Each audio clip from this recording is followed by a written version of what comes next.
The island rose out of the fog like the spine of some ancient creature surfacing for breath. All basalt and black glass and salt-white veins of guano where the gulls clung to ledges. Jon stood at the prow, gloves damp, salt beating in his dark curls. Watching Dragonstone draw near with the wary attention he gave a winter sky. In the breaking of waves along the rocks, he heard the patience of storms, the weight of time. His breath misted. The sea tasted like old iron. Beside him, Davos adjusted his cloak and took a longer look than a man with any sense for self-preservation should, as if the jagged causeways and jutting towers might rearrange themselves while he blinked. "It's an unfriendly place," he said finally, almost cheerfully. "Makes a man grateful the sea isn't worse company." "It's stone," Jon said, but he knew what Davos meant. The castle loomed, each turret like the rib of a dragon, each parapet a tooth. Wind hissed through the arches beneath the causeway. Far above, a shape wheeled through the fog, broad wings, a sweep and dip, and then another. The men aboard the skiff went silent. One of the younger ones crossed himself in the northern way and muttered a snatch of a prayer to the old gods before remembering there were no weirwoods out here, only salt and black rock. "Dragon?" whispered Davos, not in awe so much as in recognition, like a man greeting a blade he thought lost. He leaned closer to Jon. "If words fail us, my king, best to use the ones we brought. The truth has teeth." Jon nodded. Beneath his cloak, tucked close where warmth could not reach, were three things he had not known he would carry when he was a boy running Winterfell's rooftops. A letter written in his brother's precise, unsettling hand. A copy, in Samwell Tarly's neat and insistent scrawl, of a passage from the registers of an old High Septon. And a small, careful bundle of oilskin containing a strip of blue silk faded almost to gray and a knotted cord of swampy grass like no northern reed. He had touched nothing so gently since Ghost was a pup. Fog swirled, lifted, and in that shifting veil the full sweep of the causeway appeared. The tight curl of steps rising from a narrow strand where kelp lay matted and stinking, the carved dragons crouched as if waiting to spring. Men waited at the landing, their spears very straight. Unsullied, Davos had called them, a name that seemed more prayer than descriptor, and there were others in their company. Men with curved swords and dark braids, nearly barefoot in the chill, who watched with a warrior's detachment and without curiosity, as if all seas bearing enemies or allies were sameness itself. Jon stepped off last. The strand sucked at his boots. The wind came hard across the water, stole his breath, and then gave it back with knives in it. He met the tall woman's gaze as she stood at the foot of the steps, a necklace like falling coins at her throat. She did not reach for his hand or ask for theirs. She inclined her head without lowering her eyes. "You are welcome to Dragonstone," she said in an islander's musical accent. "We ask that you leave your weapons with us as a sign of trust. I am Missandei of Noth, scribe and counselor to Daenerys, queen of the Undulls and the First Men, protector of the Seven Kingdoms." Davos cleared his throat. "Davos Seaworth," he said. "Onion Knight sometimes. I like plain names. This is Jon Snow," Missandei said, looking at Jon as though measuring the weight of his given name against the titles she had just spoken. "King in the North." The word king still felt like a borrowed cloak that did not sit right on the shoulders, warmer than it had any right to be. Jon slid Longclaw's belt loose. The wolf's head gleamed like bone. Missandei took it with careful hands, as if she understood what it means for a man to hand over the good steel that had kept him in the world. Davos surrendered his knives and, after a moment of reluctant inventory, a small eating blade he had forgotten he even wore. They climbed. The steps were damp and slick with spray, the kind of treacherous slick that looked blackly dry and then reminded you. Your boots slid just once, and your heart thumped like a trapped bird in your chest. The wind layered the smell of the sea with smoke, tar, a tang Jon could not place at first and then knew for what it was even before he saw the glimmer in the rock faces. A scent like struck stone, like flint, a metallic bitterness that whispered of blade-making. Dragonglass, he thought, and felt the purpose in his body take on weight and heat, a coal banked under ash. They crested into a courtyard, and then into a longer wind-scoured passage where carved dragons lined the walls, mouths ajar to let torchlight flare on their tongues. The dragons outside called to one another in rough music, distant and near, a chorus that was part sky and part something older than the sky.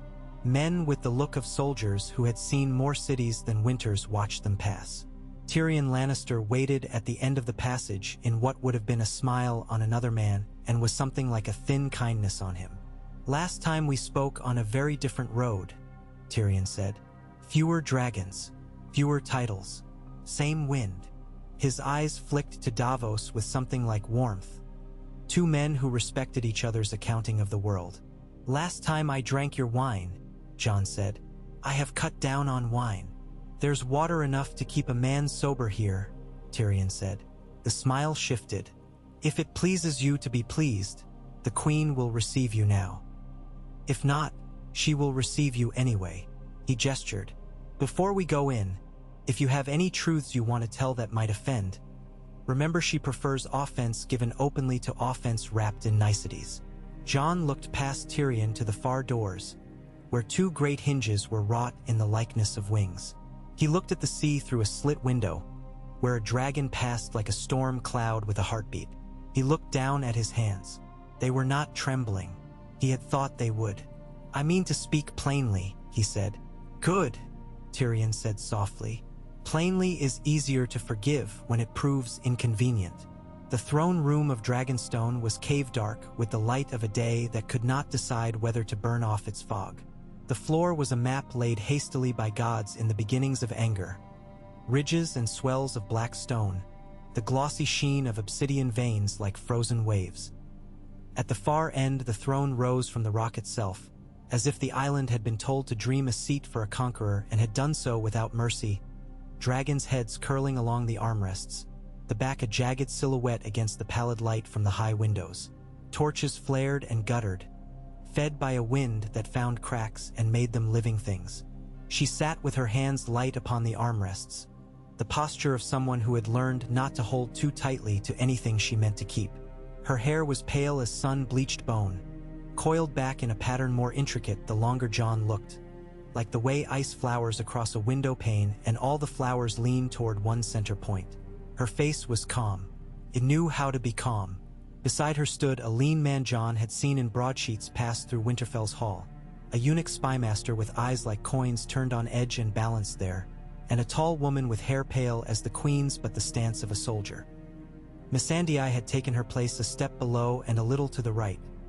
Tyrion had gone to the queen's left with the ease of a man who remembers what rooms can do to men and has learned to let rooms do nothing to him. "Your Grace," Tyrion said. "Jon Snow as promised. Jon Snow, Daenerys Stormborn, as promised and as named." His face flicked toward Jon. "If you prefer not to recite titles, you will be forgiven, and I will lose a wager with myself." Daenerys said, "Welcome to Dragonstone." The voice that carried the words was lower than Jon expected, not brittle. "We have waited for you since the ravens told us you were at sea." She watched him watch her. "You are far from home." "So are you," Jon said before he could pull the words back. He heard Davos breathe in very carefully and out again, a ghost of a smile at the corner of her mouth.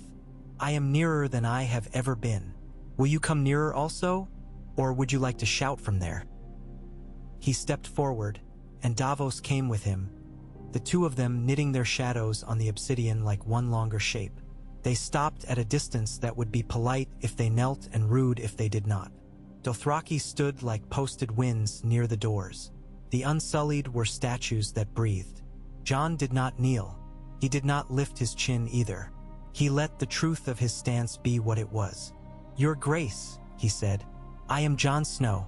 I was chosen king in the north by the lords and free folk and named by the people I lead. I come asking for an alliance that will cost you dear, because the thing I fight costs all things dear.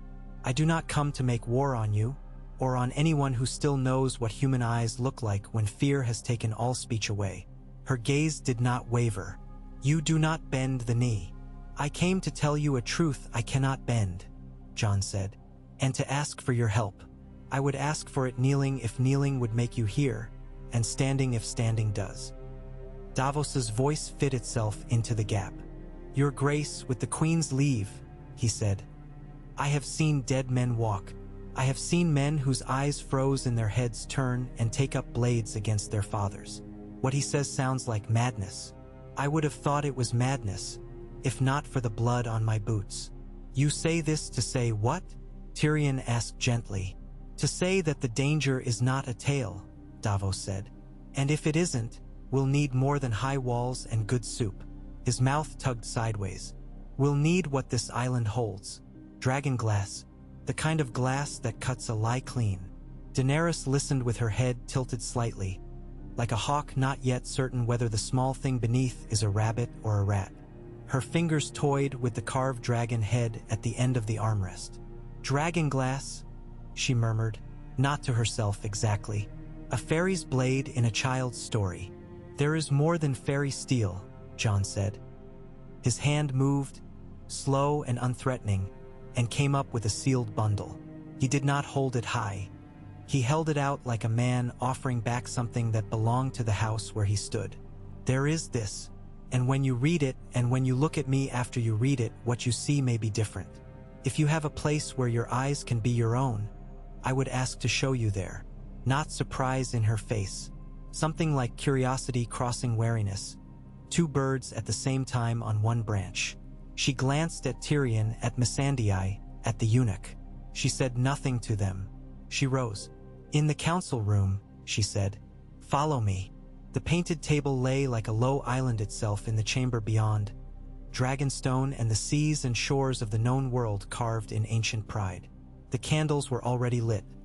A breeze through some unseen fissure made them gutter lightly, so that the western coastline shimmered as if half drowned.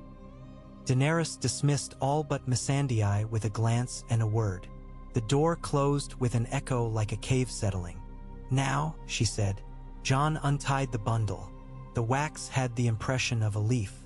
The cord knotted around the oilskin was a weave he had not been able to replicate when idly he had tried, and failing had made him almost glad. There is honor in the keeping of a knot only made once. He laid the letters and the small things upon the table by the Bay of Blackwater, near where King's Landing had been carved as a swell of pride on a coast. My brother Bran sent this, he said, and the word brother twisted in his mouth with unshed uncertainty and a fierce protectiveness. He sees things that were and are. Howland Reed sent the knot and the silk. He was there at the end of a war your family lost and mine thought it had won. And this. He touched the copy of the register. The ink slightly smudged where Sam had pressed too hard. Comes from Old Town, copied by a friend whose talent is to read what others would prefer to leave sleeping. Her hand hovered over the letters without touching. She did not sit. Missandei, very quiet, looked at the little faded strip of blue with the concentration of a woman who understands that some small things weigh more than a spearhead. Why are you the one to bring this to me? She asked, eyes not leaving the table. Why not the man who wrote, or the man who sent the knot, or the friend who made the copy? Because it concerns me, Jon said. And you. And because truth is easier to hand from one pair of hands to one other pair, without too many between. He lifted his eyes to hers. He did not look down again. My Lord Father, Eddard Stark, lied. He lied to me. He lied to everyone. He did it to keep a promise he made to his sister as she died. Lyanna Stark, who died in a tower in Dorne after giving birth to a boy. Silence. Fire popped. The breath of the sea pressed itself into the stone and then pulled away. Daenerys said nothing. Her face did not change. It was the stillness one sees on water a moment before a large fish breaks through. Rhaegar Targaryen, Jon said, and the name carried an ache he did not expect because it had never before belonged to him. The boy's father was Rhaegar, your brother. The boy's mother was Lyanna. They were married in a secret ceremony by a septon whose name is in that register, after the High Septon granted an annulment of Rhaegar's first marriage. The man who survived that tower took the boy and named him his bastard to keep him safe, because Robert Baratheon would have killed him for the name he was born to. My name is Jon. What I was born to, what my mother wanted me to be called, what my father by birth named me. Maybe something else. Not Snow. He swallowed. He had not meant to say the name aloud until no shaking lived in it, but he felt no shaking in him now at all. Aegon. Her hand lowered. did not touch. He saw her throat move with a swallow. "You have brought me a story," she said after a time, her voice like the skin pulled taut over a drum, humming. "You have brought me things that add weight to that story. I can pick up your silk and your knot. I can read these words. I can take this story and lay it next to the stories I have known all my life. In those, my brother Rhaegar died and left ashes. In those, a northern girl was taken and died for a love that was no love. In those, truth wore another cloak." Jon said, softly, "I know. How do you know Jon Snow?" she asked, and his name in her mouth sounded less like a challenge and more like a measuring. He thought of Bran's letter, the small handwriting that had laid out the world as if it were boards on which one might walk from memory to memory without stumbling. He had not understood all of it. He had not needed to. He had believed not because the words were beautiful but because they were cold. He could only give her the coldness of them. "My brother sees," he said simply. "How, I could not tell you without sounding as mad as the thing I've told you about dead men. But he sees, and he writes, and he does not have love in his seeing. I would not trust a man's memory where his love lived. I trust his where love does not." He nodded to the register. "And the book cares for nothing but being a book. To the knot and silk," his voice lowered without his bidding. "And the man who wrote to me last is the one who rode south with my father and watched him come back alone, and has kept his silence his whole life. He broke it now because if I am who these make me, then there is something between us, you and me, that is more binding than any pledge a man could make as a king. I am not asking you to believe because you want to. I am asking you to look and then let your dragons look also." Her gaze flickered to his face at that last and away again, as if she could not yet bear that particular light. She reached and, at last, lifted the copy of the register. The ink was brown, the letters careful and oddly meticulous where the rest of the line had been more careless. Sam's note beneath, his own hand, apologetic but firm. "I have checked this twice. Gilly found it first." Sat like a small human thumbprint on an ancient law. When she spoke again, the voice had changed, not in tone but in direction, as if she were speaking now also into the room behind the one they were in, the room where the years with her brother slept. "I was taught that my brother loved songs more than swords," she said. "I was told that he loved prophecy more than his duty. I was told that he was gentle and then that he was a thief. Men told me different things, always, because men tell you the part of a story that keeps you quiet. But I remember the look in Viserys' eyes when he said Rhaegar's name." She set the parchment down. "Perhaps I do not know what a brother's name means in a woman's mouth." "You know more than I ever did until now," Jon said, dryly enough to surprise himself, and she almost smiled again in a way that looked like hers. The dragon's arrival shattered the candlelight without shattering anything else. The rush of air felt like a great fabric being shaken out. The shadow across the window slit came and went like a storm's wing. There was the sound of claws against stone, of a breath that held fire behind it and did not release it, the way a sleeping man holds words. Daenerys turned. Not alarmed, not even startled, but with the quick steadiness of someone used to the company of gods. Her mouth softened almost imperceptibly. "Regal," she said, half a breath, and looked back at Jon. The choice was made for him in the old way, which is to say by things larger than men. He followed her from the painted table room and out into the balcony carved like a jaw.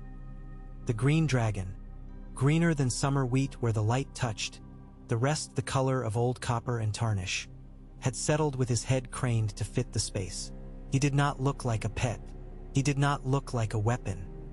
He looked like a river looks, as if he intended to go on, with or without the blessing of those who watched him. Daenerys walked to him and laid her hand on the ridge above his nostril. He lowered his great head a little more. "My brother's namesake," she said to Jon without turning. "If everything you have said is a net meant to snare me, this net has no corners I can see." She looked then, meeting his gaze across the dragon's skull. "Come closer." The air was warm, the kind of warm that makes sweat break without noticing. Sulfur and the iron smell again, and a sweetness he could not place until he recognized the scent of burned pine sap. Jon stepped until he could see himself reflected in the dragon's eye. Two men tiny within a yellow-green world. He did not lift a hand. He did not think to bow. He simply breathed, and in his breathing tried to take fear's hand and lead it aside instead of shoving it down. The dragon's pupils narrowed. They were a horse's eyes in a skull too reptilian for sense. The long nostrils flared. Jon could feel the breath on his face. It was like being close to a forge and close to a winter hearth at once. It smelled like ash, but living ash. The dragon's head dipped farther, until the point of the ridge above his nostril nearly brushed Jon's chest where the letters lay. And there was a pause, and then he felt it as a change in the air more than as a movement. Acceptance is a foolish word. It was not that. It was a recognition deeper than courtesy. The great head eased down and then low. The lids sliding half over the eyes in a slow blink that said nothing a man could translate except perhaps, "You are not nothing." He did not touch the dragon. He did not need to. The breath washed him again, and Jon realized he was smiling. Not with joy, but with relief that was not his alone. The thing inside him he had been holding very still loosened a fraction. He looked at Daenerys. She was not smiling.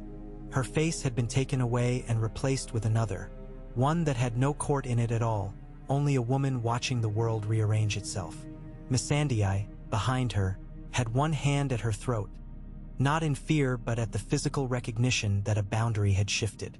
The spymaster's voice came from the shadow of the door. "Forgive the intrusion," Varys said, not sounding very sorry. "A raven."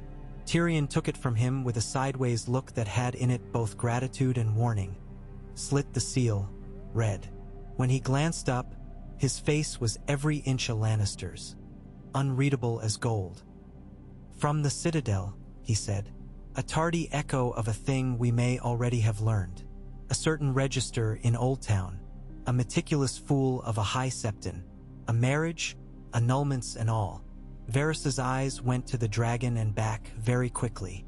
Daenerys exhaled, and something almost like a laugh fell out of her that had no humor in it. "The world," she said quietly, "does so love to arrive twice, with the same message to two doors." She turned to Jon. "You have asked for dragonglass and an alliance. You have given me back a brother who lives only in stories and a name I did not know belonged to anyone alive." She paused. When she spoke again, the words were careful as stepping stones across cold water. "What do you want besides rock and my hand when the dead come? Speak plainly," she added, not unkindly. "I am very tired of riddles that wear kindness to hide their teeth." Jon had not intended to ask. Not yet, not like this. He had imagined long paths through thin air, arguments stacked carefully, the building of a trust like a bridge. But the dragon had laid its head down, and in the laying the path had changed. "I don't want your throne," he said. "I don't want anyone's throne. I want my people to live. I want the living to have a future. I want this done so that there can be whatever comes after." He looked at the dragon and then back, as if to remind himself who he was addressing. "But I cannot pretend that what I have brought you concerns no one but you and me. If I am who this says I am, then there is a claim in me that will haunt us both unless we starve it. I won't pick up a crown to feed it. If you fear I have come to take what you have crossed the world to grasp, I haven't. If you fear that others will pick me up and use me like a blade against you, then I have brought you this now, here, so that I cannot be used in the dark. It is light that wears out a secret's edge." Her eyes were very steady. "What answer would satisfy you?" "The only one that satisfies anyone," he said, surprising himself again with a smile as bare as a winter branch. "Fairness." Tyrion made a small sound that in another man would have been a laugh. "A northern boy who asks for fairness," he said under his breath. "We will be very old, all of us." Daenerys looked at the sea and then at the dragon, as if consulting maps both ancient and new, and then at Missandei, who gave her a small nod that said nothing a king could use and everything a queen could. She faced Jon again. "You are not my enemy," she said, and the simple sentence struck like a hammer finding the head of a nail. "The dead are my enemy. The men who break oaths and betray cities are my enemies. The ones who take power and cannot keep their promises, who lie sweetly and die richly and leave ruins. Those are my enemies. You are a man who brought me something that could ruin me and asked me to read it with you. Whatever else you are that. So hear me now, and hear how I answer a man I do not count among my enemies." She stepped closer. The breeze lifted a pale strand of hair and laid it against her cheek until she brushed it back with an impatient gentleness. "I will give you the dragon glass and more than glass," she said. "I will give you the men to dig it and the ships to carry it and the protection of my dragons while you load it, because I do not intend to lose an ally to stones and waves. You will command this work with my leave and then do with the harvest what you must to build the weapons you need. In return, I will ask you to speak to your lords under the open sky and tell them that you brought me a thing that makes you my kin in blood and that I did not make it a blade against you." Her mouth went softer then, and the words that followed were less a demand and more something like an invitation laid carefully upon the table. "And after the dead are laid down and burned and rest where they are meant to rest, we will stand together in front of a realm that loves nothing more than to be told a story, and we will tell them the truth, that we are of a house that tried to be a sword and a wolf that tried to be a shadow, and both were wrong. We will tell them we intend to be a house that keeps the living living, and we will rule it together." The wind moved between them like a pawing animal, impatient to be let in fully. Davos let out the breath he had been saving. Tyrion's gaze dropped to the painted table, and in that quarter-second Jon saw relief and calculation begin to braid. "Together," Jon repeated, because the word itself felt like stone he could set his feet on. "Co-rulers. And equal," Daenerys said. "No man beside me has ever wanted that, not really. Not even the ones who said they did." "I don't know what I want," Jon said, honest enough to make Davos's head snap slightly in spite of himself. "Except for the dead to stay dead and my people to live, and the world to be less cruel for a little while. I've never thought beyond that. If I start now, I'll stumble. But I will not put my name above yours, and I will not hide mine behind yours. If we do this, we do it with two names." Her hand rose, hesitated in the air between them, a treaty written in flesh. Jon had a brief absurd thought of the blue silk and the crannog knot, of all the small human things that hold back the sea. He reached, and their hands found one another, and it felt not like a marriage or even a pledge, not yet, but like two grips on the same rope. "So," Tyrion said, the word light as salt from a wave, "we will need more chairs." They went to see the dragonglass before the light died. The path into the caves ran like a crack in the island's skull, cool breath pushing at them as if the place itself were exhaling. Torches flamed. The black rock drank light and gave it back meanly, grudging, until the walls themselves began to glimmer where obsidian showed itself. The air smelled of moisture and the old, small lives of caves. Farther in, the walls changed.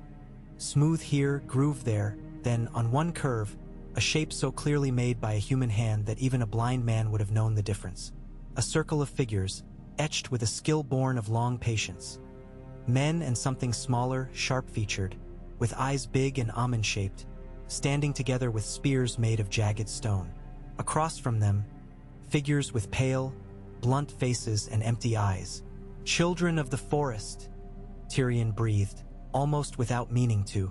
Daenerys ran her fingers above the carving without touching, her face a study in that stubborn grief that comes when your world shows you something older than your certainty.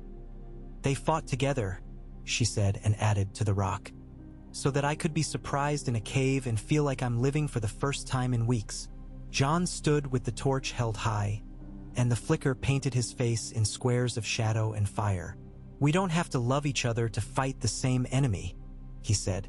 "No," she agreed, "but it helps not to hate." Missandei looked from the carvings to the two of them and then back, a scholar measuring the proportion between legend and breath. "In Noth," she said, almost shyly, "we were taught that the gods like to see the living take chances." She smiled. "We were also taught that the gods laugh at certainty." "Mine don't say much," Jon answered. "Perhaps they're listening," she said. They stepped deeper, and the cave opened into a chamber where the ceiling glittered like a night all its own. The obsidian there lay in spines and leaf-thin plates, in drips that had hardened into daggers pointing down. Some cracked under their boots with the delicate sound of shells. Jon could almost feel the yield of this rock beneath a hammer, the way a sharp edge would want to exist. "We will need every hand," he said, "and good steel to bind the glass, and men to do the binding who aren't afraid of cutting their own fingers." "You will have them," Daenerys said. She lifted her torch, and the light ran along an edge that had been waiting for her. "You will have me." Later, when the torches had spit themselves smaller and the cave's cool had sunk into the bones, they came out into a dusk that thickened in the west where the sea swallowed the sun. The wind had worn itself gentler. The dragons were shadows against a sky that could not decide yet whether to be indigo or slate. Men were small moving dots along the causeway with shovels on their shoulders, already being organized by captains who loved order because it kept war from being only luck. "Your lords will not like this," Tyrion said when they stood by the parapet and watched the first loads of stone wrapped and lashed for the morning. He sounded as if he were discussing the wine in a middling inn, sorrowful but practical. "The North has not spent long away from kings, and they have already grown fond of their new crown. They will call this a joining. They will be unkind that it doesn't come with a wedding." Jon's mouth pulled into a shape that might have been amusement on a warmer face. "They will call it what they call it," he said. "They are not wrong to hate the South. They are not wrong to hate the name Targaryen." He looked at Daenerys then, and he did not look away. "Hate will not keep them alive." "It might keep you from coming home," Tyrion said quietly. "It might," Jon said, and if there was something like pain in the word, it did not break the word into anything less than itself. Daenerys's eyes were on the dragons as they dipped and rose. "And my allies will not all like it either," she said, the pause little and unforced. "There are men who want to stand on steps I have climbed, men who believe themselves owed a seat beside me or upon me. They will not be pleased to see me share a thing they have not been invited to touch." "Then let them be displeased," Missandei said, in a voice that was soft but accurate. "They have been pleased long enough with themselves. The night took them differently." Tyrion went to his accounts of grain and men and wood. Davos found a cup and a quiet corner where he could look at his hands and decide what kind of man he had still managed to be.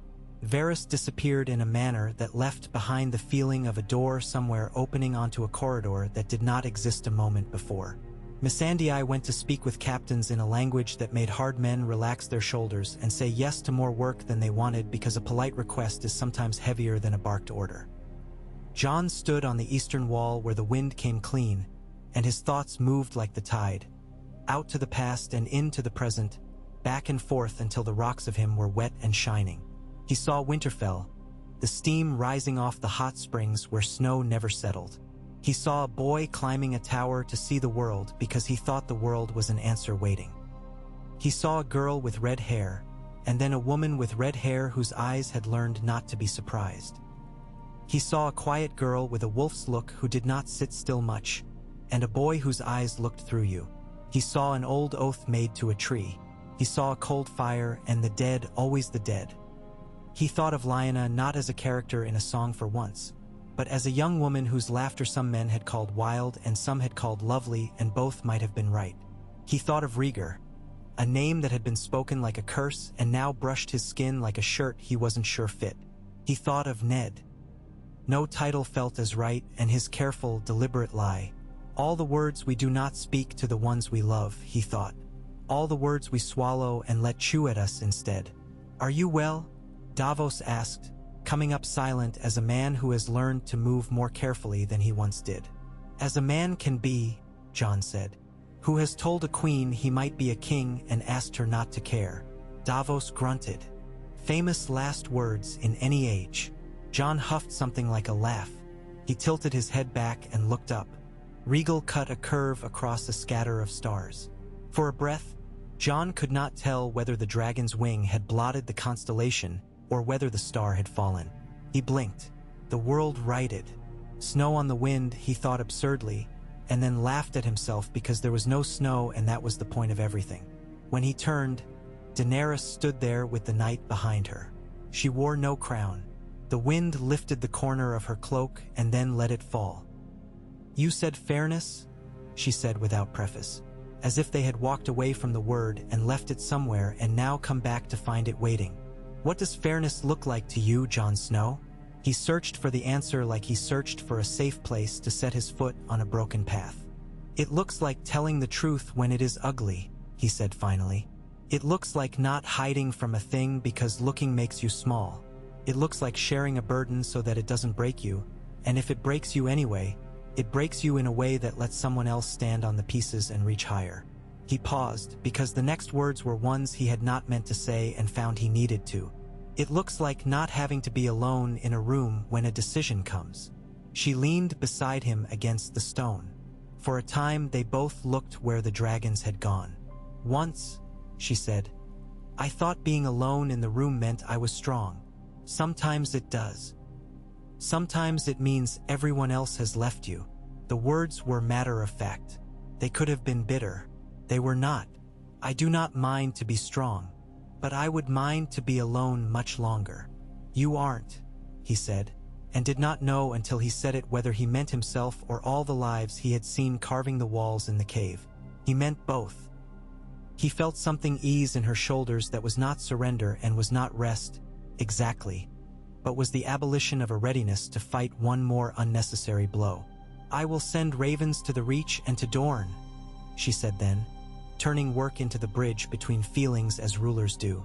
What of your north? I'll send to Winterfell. The word had weight. He held it in his mouth like a small coin. My sister is there. She keeps it well. She won't be pleased. She is allowed, Daenerys said, almost smiling. We will give her many chances not to be pleased. Then we will give her a world where she can be. They stood with the dark water far below and the night's salt on their mouths. The dragons called at last, that low thunder that found a place in the ribs to live. A man could have stood there and believed he had done enough by standing. But the morning came anyway, as it does even to those who have begged it to wait. By dawn the work had begun in earnest.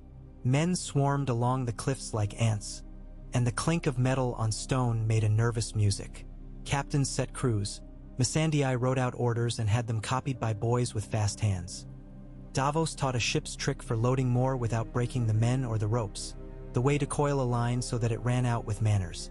Tyrion contrived a method to keep the glass from shattering on the voyage by packing it in layers of straw and seaweed, a problem he addressed with an enthusiasm that brightened him like a hearth. Daenerys and Jon walked the lines and were greeted in many languages with the things men say to rulers when their hands are full. Some looked at Jon as if measuring his clothes to see where he kept the crown he did not show. Some looked at Daenerys as if she were the idea of a queen more than the person who stood before them.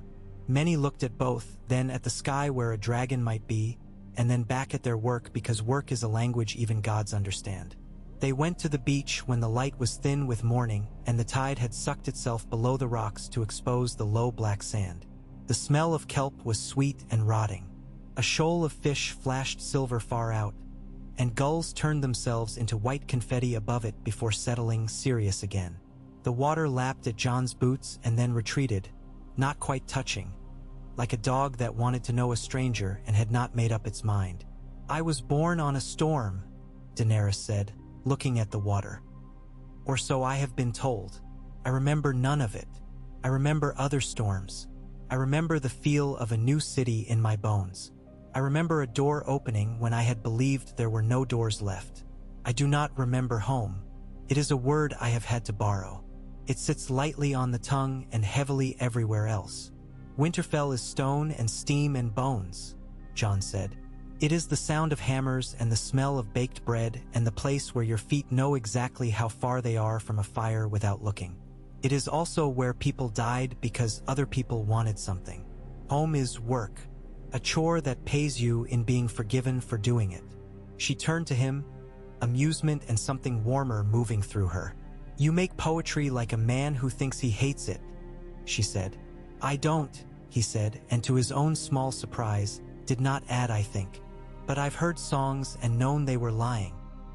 And this, she said, her hand moving, almost and not quite touching his forearm where the edge of his sleeve had ridden up and the scars lay. This is not a song. She let her hand fall. We will be hated for it.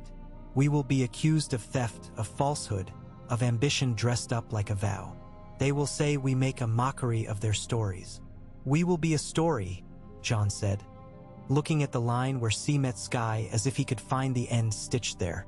They won't be happy about it, but they may be alive to be unhappy. He exhaled.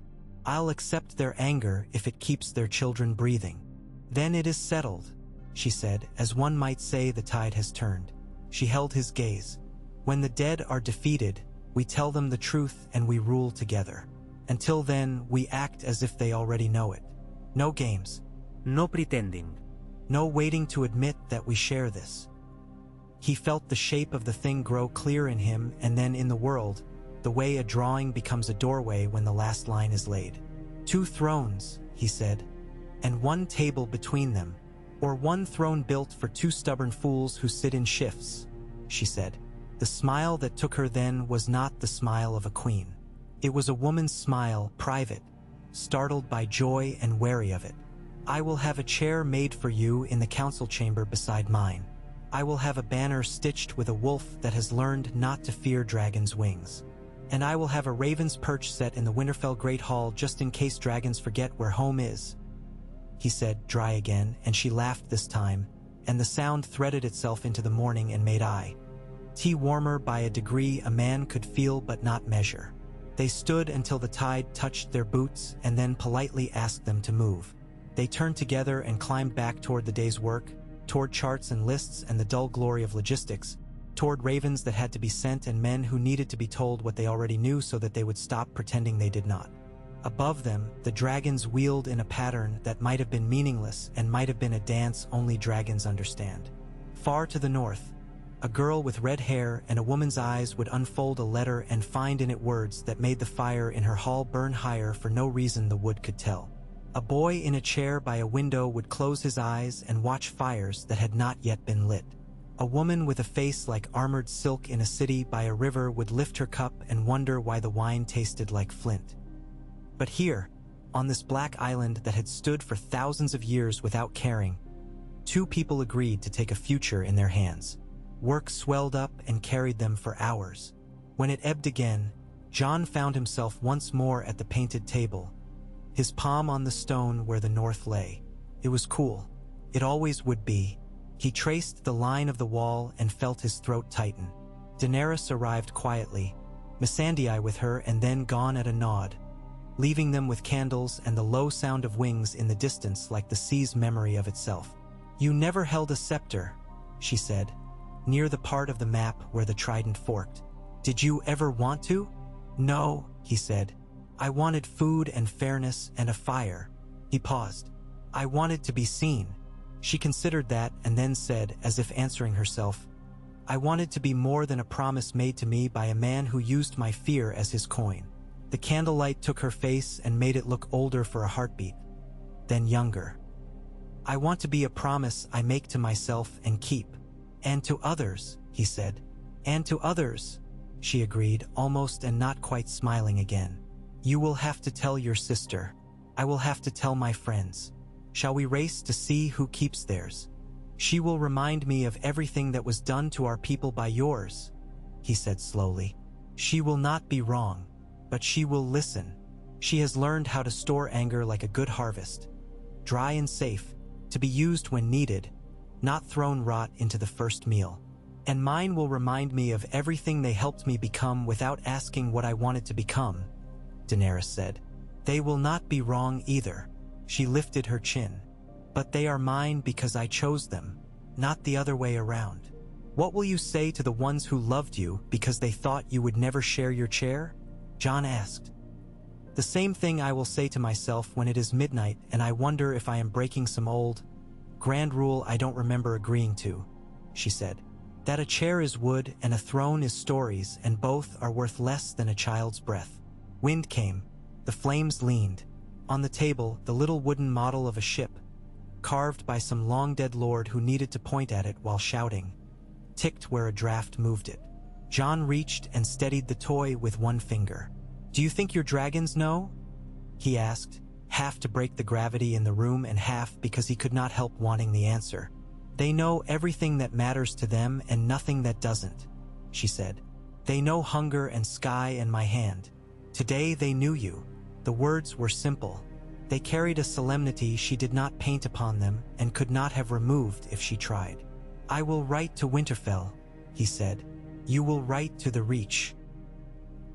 He looked at the sweep of the map and saw in it not only rivers and mountains but roads for messengers to carry words. We will meet in the morning and set people to the tasks that will make this more than a good conversation. And tomorrow night, she said, and there was a light in her eyes that had nothing to do with candles. If I have not set my hair on fire arguing with men, will you walk the caves with me again? I like remembering that there were once people who were not us who managed to make a decision without killing each other for an hour. I will, he said. He felt the weariness in his bones then, but it was the kind that comes with work that means something. It was the kind a man chooses. He took a breath, and it felt like a beginning. She moved toward the door and paused with her hand on the latch. John, she said without turning, and his name now sounded like something being tried on for weight rather than suspicion. I will have a chair built for you of dragonbone and northern oak, not too heavy to move, not too light to break. Make it plain, he said. If I have to sit in it every day, I want to forget it's under me.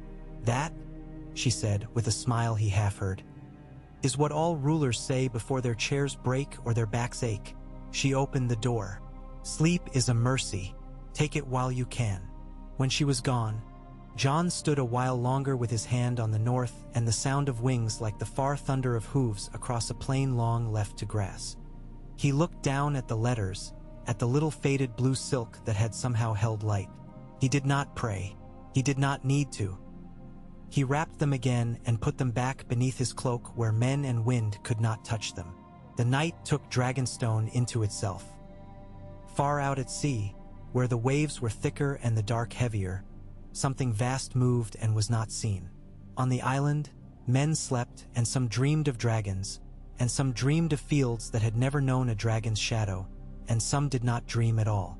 In a north that was more than a direction, a girl with red hair folded a letter and then, having folded it, did not put it away but held it. In a city that pretended to be a story more than most cities do, a woman's hand tightened on a cup until the wine trembled. Morning would bring new arguments, and with them the dull work of turning a vow into 1,000 small acts. But for now, the sea breathed, the dragons shifted on their perches, and two rulers who had been alone in too many rooms lay down in separate chambers with the same thoughts settling on them like the weight of a blanket in winter. That the world had not grown kinder, but it had grown more honest, and honesty is a kind of warmth.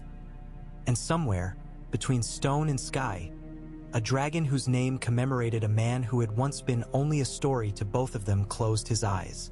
If dragons can be content, he was. If dragons cannot, he was as close as such creatures get. Which is to say, he had decided to keep flying beside this new thing until it proved itself unworthy of the air. Work made its own weather. Ravencoats clattered as caged messengers fretted at the smell of salt and smoke. Quills rasped. Sand trickled onto drying ink. The morning's sharpness softened under a press of voices, orders, questions, and the steady scrape of obsidian pried out of the island's ribs. John bent himself to it because the body prefers labor when a thought is too large to sit with. He signed the letter to Winterfell last, his hand steady, his words blunt, almost graceless in their honesty. He had no talent for courtly food. He sent bread. Sansa, he wrote in a careful block that looked like a soldier had tried to remember his letters by following the tracks of a fox. I have made a pact on Dragonstone. We will have dragonglass and the men and ships to bear it. We will have dragons to cover our loading. I have told Daenerys Targaryen the truth I learned from Bran and from Oldtown, that I am the son of Lyanna and Rhaegar, not Eddard's byblow. She has answered not with a blade but with her hand. We will fight the dead together, and when they are beaten, we will tell the realm the truth and rule it together. I will not take a crown from her or place mine above hers. I have not bent my knee to lose yours. I have asked her to share the weight so it does not break me or us. I know the North will hate that a dragon flies beside our wolf. I do not ask you to love it. I ask you to keep our people breathing while we turn hatred into work. The work is ugly and good. Tell the lords what you must. Tell Arya if she is with you. Tell Bran he sees too far and that I am grateful anyway. I trust you because I have to and because you have always been better at being a Stark in front of people than I am. I will hold this line and come home with something more than a story if I can." He sanded it, sealed it with the Stark direwolf pressed into warm wax, and took the letter himself to the rookery. Rhaegal turned a slanted yellow eye toward him in passing as if to say, "Why do you bind your words with thread when the sky is quicker?" Jon set the scroll in black fingers and watched the raven consider his face with that small, coin-bright intelligence birds have. It flew, a knot loosed into the air that did not fall. "Best to send two," Davos said behind him. "I wrote a second," Jon said, shorter, "in case the long one finds a man with a cold fire." "Good," Davos answered. "Most men heat their hands with the small flame first. Daenerys kept her court in motion without making a show of it. Where other rulers filled a room with their gravity, she filled it with momentum." Missandei's parchment multiplied, neat Nothi numerals marshalling food and rope and men like infantry. Grey Worm walked the cliffs with captains and spoke little, showing with hands and a quiet face how a line should brace or lift or take weight. Tyrion, who pretended his mind lived entirely in wine, found himself knee-deep in barrels and bales and kept forgetting to look wounded by that surprise. Varys vanished and reappeared with tidings that felt like the wind. Mostly true, often unwelcome, always already touching you whether you wanted it to or not. By afternoon, the first crates of raw glass were stacked on the strand. It looked like ice that had chosen not to melt in the world's warmer rooms. A young Dothraki horseman struck his knuckles against a jagged edge, bled, laughed, and told his companion in that rolling, chant-like tongue that the black stone bit like a good wife. Missandei translated for Davos when she overheard him snort. "He says the stone has spirit," she explained, half smiling. "In Noth we do not cut stone. We carve wood, and wood forgives a mistake if you stroke it right. Stone remembers the first blow forever," Davos said, and Jon watched the two of them understand each other cleanly in a way that made him feel less alone in rooms with too many banners. At sunset, Daenerys found him by the lower battery where salt foam dusted the black parapet like old snow. The air there had a taste of iron and something sweetly resinous from tar heating in barrels. "I have written to the Reach and to Dorne," she said, leaning on the stone with that unstudied economy he was starting to recognize in her. The way a warrior saves breath for the last flight of stairs. It is like sending birds into a thornwood. Mace Tyrell would have answered with stately pomposity. His lady granddaughter would have answered with a needle and a smile. Now there is only a boy in Old Town and fires sweeping fields. Her mouth tightened and then released. "I have also sent to the Iron Bank. They prefer their letters to smell like profit." "Do you expect answers?" Jon asked. "I expect news," she said flatly. "Answers come later, usually when it is too late for them to be of much use." They were silent then. The sea muttered below. Far out, a pod of porpoises broke the skin and made black commas in the copper of the water. Rhaegal rolled like a spilled hill, then climbed, vaulted, dove again. Drogon passed farther east. A piece of night come early, great wings hauling him against a wind that did not seem to touch anything else. Was he like this? Jon said at last, and when she glanced at him with a question in the lift of her brow, he added, "Your brother." She looked away, not to bury the thought, but to find it somewhere she could live with it. Sometimes Viserys spoke of Rhaegar as if he had been a god with an unfortunate habit of breathing, she said. Sometimes he spoke of him as if he had stolen bread from our table out of greed. The men who knew Rhaegar in truth tell me he could be quiet for hours and then play one song that made everyone in the room look up and understand one another for a heartbeat. They tell me he loved books. They tell me he learned the sword in order to do what songs made him feel he must. They never agree on why he did what he did. They only agree he did it cleanly. "And you?" Jon asked. "I think," she said, "he was a man in a pattern of men and women, and we turn patterns into prophecies when it comforts us. I think he saw something and chased it until it killed him. I would like to be less like that than people think I should be." I would like to be less like what people think I am, Jon said. But sometimes the thinking gets into the bones. Then we will salt our bones, she said, and that made him laugh despite himself. A rare thing, and rarest of all because it startled him as much as it pleased him. She looked at him as if she had just found a door in a wall she had assumed was load-bearing. Night took the edges off men's certainty and made them speak to their own quiet more than to each other. That night, far north under a sky that had given up warmth like an old debt, Sansa Stark held Jon's letter in both hands and did not sit while she read. As if sitting for these words would be an indulgence, she refused herself. The hall's great fire, fed and fussed over by men who took pride in how evenly they fed its appetite, made a steady tower of heat. The flags above it barely moved. Voices hushed around her as words spread more quickly than flame itself. A raven, a seal, the lady reading. She read once, set the letter aside, breathed, picked it up again, read a second time. She did not weep. Weeping belonged to women who needed to buy sympathy they could not afford. She did not smile. Smiles in the north are like hoarded apples, sweet, rare, meant to be shared with the children first. She pressed the wax of the direwolf with a thumb as if she could press Jon's hand through it. Lady, Lyanna Mormont said from beneath the lip of the dais, small and ferocious as the promise of winter itself. Her face was a perfect coin of outrage when it wanted to be and something far harder when it did not. Is it true he means to put a dragon on our roof? It is true he means for our roof to survive, Sansa answered, and the girl's eyes flashed. Not in anger, but in a quick recalculation of angles. What does he call it? Asked Lord Glover, whose beard had gone more white than gray and whose patience for Southerners had dried up before the first frost ever touched his father's hair. What does the boy call it who went south a king and writes like a steward now? He calls it work, Sansa said. Littlefinger stood just within her periphery, the way a shadow stands. Not where the light falls, not where it doesn't exactly, but in a place light cannot reach because it still has other business.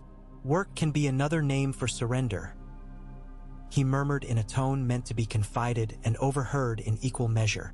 Sansa did not look at him. And surrender can be another name for living today so your children can spit on the memory of the men who forced it, she said. Several of the older lords made sounds like chairs settling. She passed the letter down to the nearest, watching the paper travel hand to hand like a small, stubborn animal. Daenerys Targaryen, Lord Serwyn said, as if tasting a thing he had not put to his mouth of his own free will. Fire and blood. Fire and blood warmed the soup and won't be the first to bleed when the dead come, Lyanna said with cheerful viciousness. That boy thinks he can write us out of hating, Lord Glover muttered, and Sansa said, No, he thinks we can hate and work at the same time. I agree with him. You would share the North? A younger lord asked, eager to find his feet where grown men were jostling for their balance. I would share air, Sansa said, and the choice of words, unadorned, ungentle, silenced him better than a rebuke. She lifted her head, not because the posture changed anything, but because posture is sometimes the only way to let a room know it is loved enough to be told the truth. We have what we wanted, she said. We have a king who asked for no crown and took it to serve. He has not traded it away. He has asked for help and given a piece of himself in return. If any of you know a better bargain with the South than that, tell me which dead man taught it to you. A murmur rolled and hushed. The letter went on. When it reached the end of its little journey, Bran's steward's boy, pale as skimmed milk and twice as easily scalded, slipped forward with a smaller scrap, the citadel seal hanging from it like a thimble. From Old Town, the boy said, voice too loud with fear. For the lady. Sansa broke it. The words were few and very clean. An index number, a line from the High Septon's register, a name that priests had written as if their quills had started to shake and they had steadied them, annulled the union of Rhaegar Targaryen and Elia of Dorne. The second line contained a date, and below it, written in an earnest, plodding hand that Sansa recognized after a heartbeat, Lady Sansa, forgive the bluntness. Your brother is not mad. Gilly found it. I've checked it twice. Samwell Tarly. She stared at that name, and the hall around her tilted for a heartbeat into the past. A stout boy blushing at a talkative girl, Jon's face lit with the relief that comes when another human being's competence is a gift you weren't sure you deserved. "Lady?" Lyanna prompted, and Sansa lifted the scrap. "It seems the world prefers to repeat itself," she said softly, and thought of her mother's voice just the once, which was as close as she came to prayer. At Dragonstone, messengers did the same work in other tongues. The Reach's reply came late in the day. Carried by a bird that had weathered rain and been peppered by sleet somewhere, it should never have sleet if the gods had been paying attention. Tarly colors stained the seal. The hand inside was not Randall's but his son's, properly deferential and thoroughly afraid. His father had marched for the Queen in King's Landing. His mother had retreated into Old Town's courtyards like a woman who knew when a tide was turning and cared only to keep her children out of it. The boy's letter promised caution and oats, which is to say it promised what the Reach could afford. Dorne's reply did not come. Silence is an answer. Varys brought different news, guiltless in the way only a man is who has convinced himself he is a servant to necessity. "Cersei knows something she will pretend not to know," he said, laying little pellets of information on the council table with a careful thumb and forefinger. "Euron has not returned, which means he is either dead, which would be noisy, or sailing a long arc to come up under our skirts, which would be clever. The Iron Bank has advanced her a portion of coin enough to buy a season, provided she continues to slaughter men they dislike at a rate that makes their ledgers smile.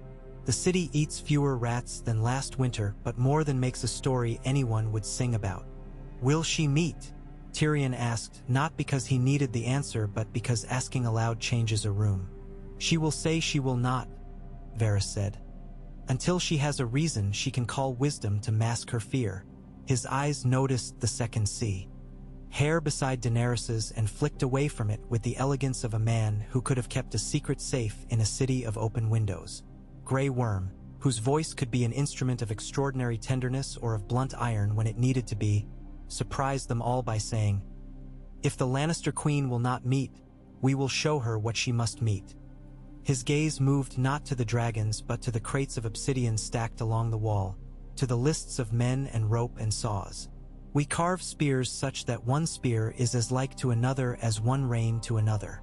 We arm men until the city hears only one thing, that we make ready for a war she cannot sell as myth or as southern pride to anyone with a child. We will need a smith who is not afraid of cutting his fingers," Davos said, repeating himself not from heaviness of mind but because a thought that lives must be fed. He glanced at Jon. "King's Landing has one I half trust, if he hasn't grown too clever to be any good." "Name?" Tyrion asked, pen poised, and Davos said it as if he were reporting a crime he admired without condoning. "Gendry." Tyrion's brow quirked. "The city is not kind to sons who tell the truth about their fathers," he observed, "nor to bastards of kings who make terrible kings." "Then we'll not ask the city," Davos said. "We'll ask the boy." "You would go?" Daenerys said, measuring him. "I would go," Davos answered. "I can find a way in and a way out. I can sell water to fish if I have to. I can row too." "You are not going alone," Jon said, as if Davos had suggested swimming the Blackwater with a millstone while singing northern ballads. "If we send one man into the city, we send more than fortune to cover him." "I am better in shadows than in armor," Tyrion said before pride could pull him in the opposite direction. "But I have a brother who might be persuaded that not all wars can be won with men who love the smell of their own bravery. If I can meet him under a roof where no man is fool enough to throw a torch, I can ask him to give us a pause." "Qyburn's catacombs," Varys murmured with infinite distaste. "The bones of dragons deserve better listeners." "They will get them," Daenerys said. She looked at Jon. "You will stay." He inclined his head. He did not like it. He understood it as cleanly as he disliked it. "If we bring a boy out and the cities temper up," he said, "we will need to keep the island from catching fire on our way back. I will not leave the glass." That night, the caves were as Daenerys had hoped. Their own world cut off from other worlds by rock and a temperature that made you carry your torch closer and walk slower. They took a path that had not been trodden since afternoon's cruise, shallow toe prints still marking the damp. They passed carvings they had seen and found new ones. A procession of little figures bearing what might have been baskets. A line of big-eyed children dancing around a tree whose trunk had been scored so patiently that the bark looked like a waterfall. "It is a kind of prayer," she said, surprised by the thought. "Work done until it becomes a word you can speak with your hands. My father used to say that men who are bad with words make better chairs," Jon said. "Did he?" "No," Jon said, "but he would have if I had asked him and he'd been feeling kind." They reached the place where the ceiling's glitter was like a winter night unpolluted by torches and cities. Their lights picked out points that seemed fixed until the flame moved, and then 100 smaller lights moved in answer. Daenerys lifted her torch. Her face in that light could have been a girl's or a woman's or an old prophet's. "Time licks different people with the same tongue. If the children carved this," she said, "then they did not carve it for us. We are standing in a room meant for their eyes, not ours. I have stood in rooms like that before and taken what I needed, and each time I told myself I did it for those who would come after. Tonight, I am only grateful for the sight." "There's a story," Jon said, "about a king of winter who came to a cave where the world was ending and realized it had ended and begun 1,000 times without him." "What did he do?" she asked. "He went home," Jon said, "and installed better doors." She laughed again. He was learning where the laugh hid and how to coax it like a trout from a shadowed bank. And then they fell quiet with that ease that comes when two minds have stopped trying to sell themselves to each other and are content to work. Above them, the island breathed with its old lungs. Seaward, Drogon banked, dropped, rose like a spark caught in a gust. Regal circled a moment and then turned inland, as if drawn toward a heat that was not fire.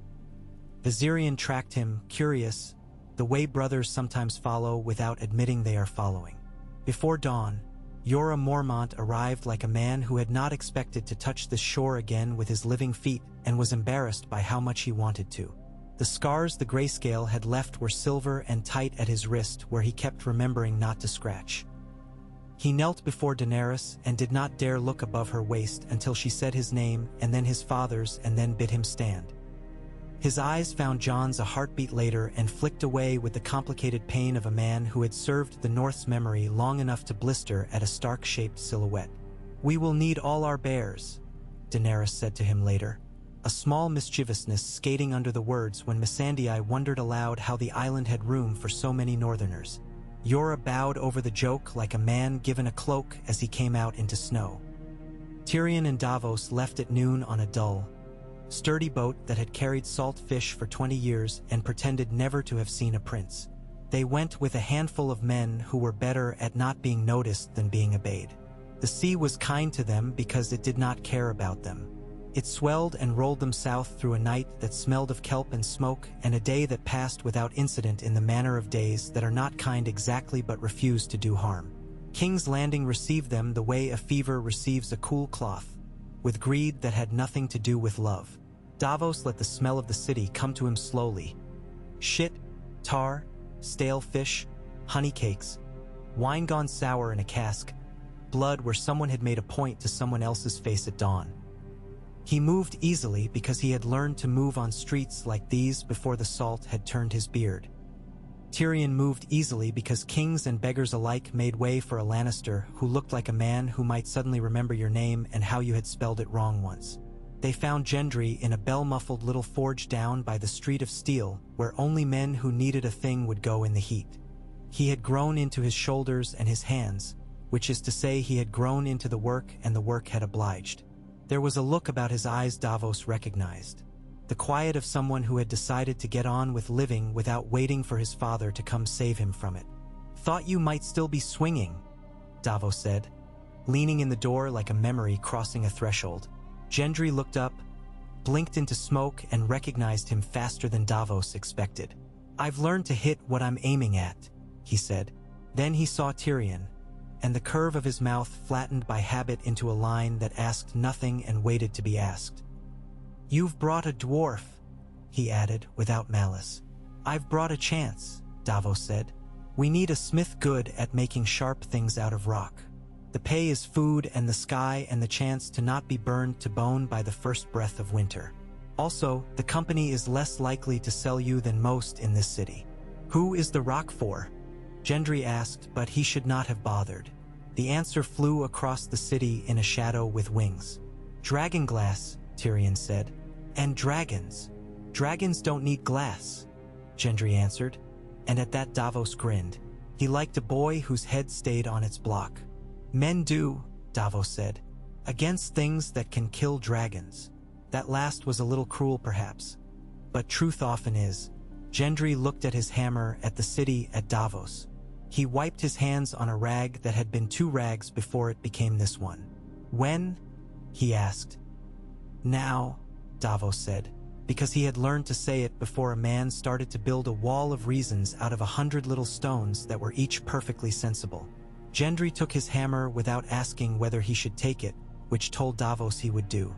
Men who know their hammers bring them to weddings and funerals and fleeings. They went by the old way of smugglers and whores, the little tunnels that were nobody's business. Tyrion peeled off to the rendezvous that had been written in invisible ink between lines of a letter to his brother. And Davos shepherded Gendry along a path that had more rats than guards, which is to say it was safer. He kept a bag of mussels under his arm as talisman and excuse. If a man is stopped in a city like this, it is better to smell like dinner than like truth. They reached the boat with 2 mishaps only. The first, a boy trying to sell them a pigeon that was almost certainly a night soil gull with aspirations. The second, a Kingsguard passing so close the gilding of his armor brushed Davos's sleeve. Gendry slipped his hammer into the crook of his arm and looked at the water as if water had ever done him wrong. Davos rowed. He had not lied. He could still make a boat hum beneath him. Tyrion returned at dusk, face set in that careful blank of a man who has told a brother a thing the brother needed to hear and wishes he did not need to be the one to say it. He will meet, Tyrion said, stretching his back like a cat and then letting it droop again. Cersei will too, because she cannot help herself when there is an audience. She believes herself the only actor. She will come to see herself reflected and leave having seen us instead. Or she will bring knives, Davos said. She will bring both, Tyrion answered. We will bring our own, and our glass. They were seen leaving the city. You cannot keep a dragon in the sky and expect men not to look up. But the seeing was the kind that takes a day to become dangerous. They reached open water with oars that kissed the surface and did not slap at it. Gendry watched the city shrink, then disappear into its own smoke. What do you need me to make? He asked at last. Spearheads, arrowheads, knives that bite once and don't break, and blades that won't shatter when a man screams at you, Davos said, and a hammer that knows glass like it knows iron. I'll need to learn it, Gendry said. You will, Davos said. Learn or break trying. It's a poor world for men who only do what they already know. On Dragonstone, Gendry's first touch of obsidian was careful, respectful, and then bold. He learned its moods the way a man learns his wife's, by 1,000 small attentions. The angle that made it sing, the pressure that made it sulk, the tempering with leather and water that let it keep a cruel edge. He found that iron would hold it if iron were drilled by a steady hand and hugged too tightly to let it squirm. He cursed less than other smiths. He spoke to the stone as if it were a dog he meant to train without breaking. Jon watched him work and felt a tenderness he had not expected for the boy's stubborn, quiet competence. There is a kind of love that men who have dug post holes in winter feel for men who have dug post holes in winter. It is not sentiment. It is recognition. He took the first spearhead Gendry judged good enough, hefted it, set it to a lop of hemp, and cut with a motion that was neither rough nor frightened. The rope parted with a sound like a breath taken in surprise. That will do, Jon said. It will, Gendry agreed, and then looked a fraction to the side of Jon's face, the way a man looks when he is talking himself out of something unwise. They say I am what I am, Jon said before the boy could say a name. It changes nothing and everything.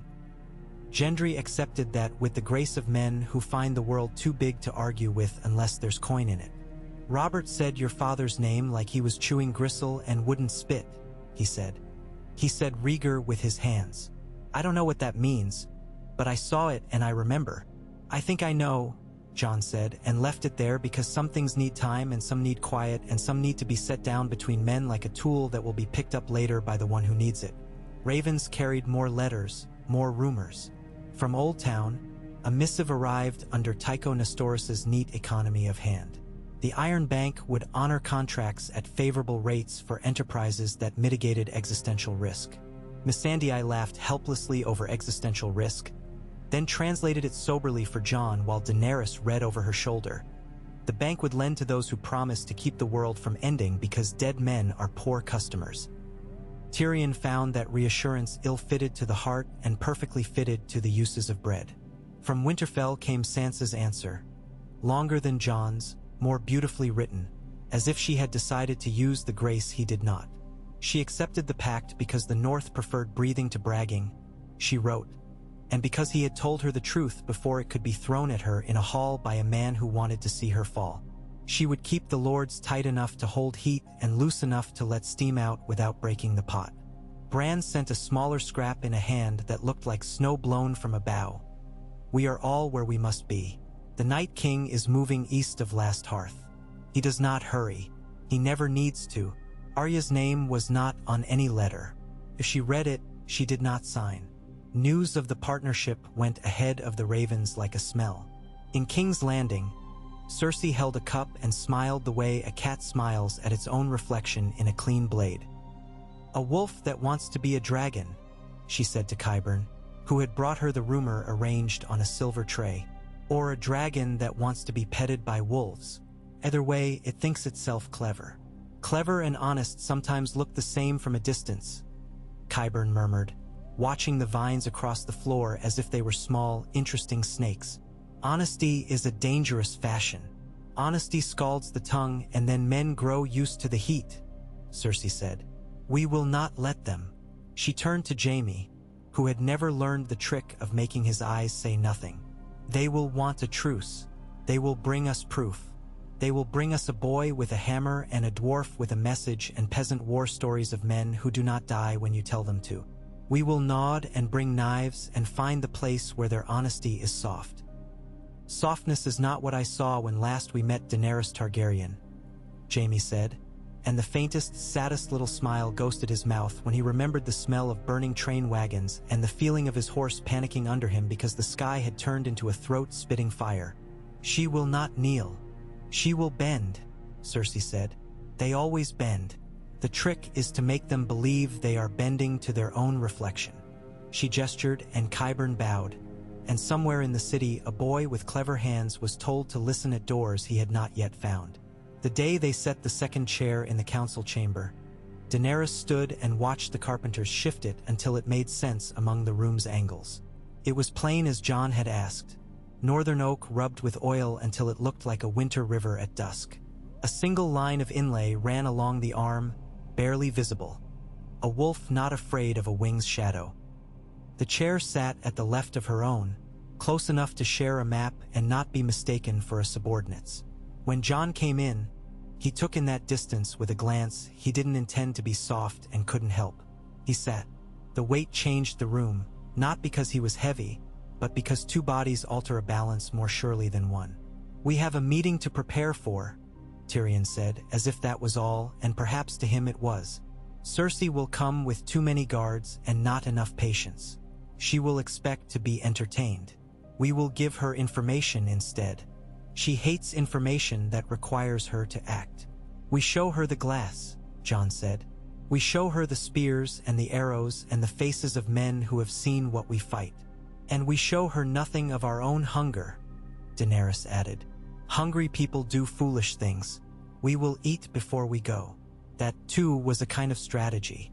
Gendry brought up crates of his work with the look of a man bringing a daughter to her first dance.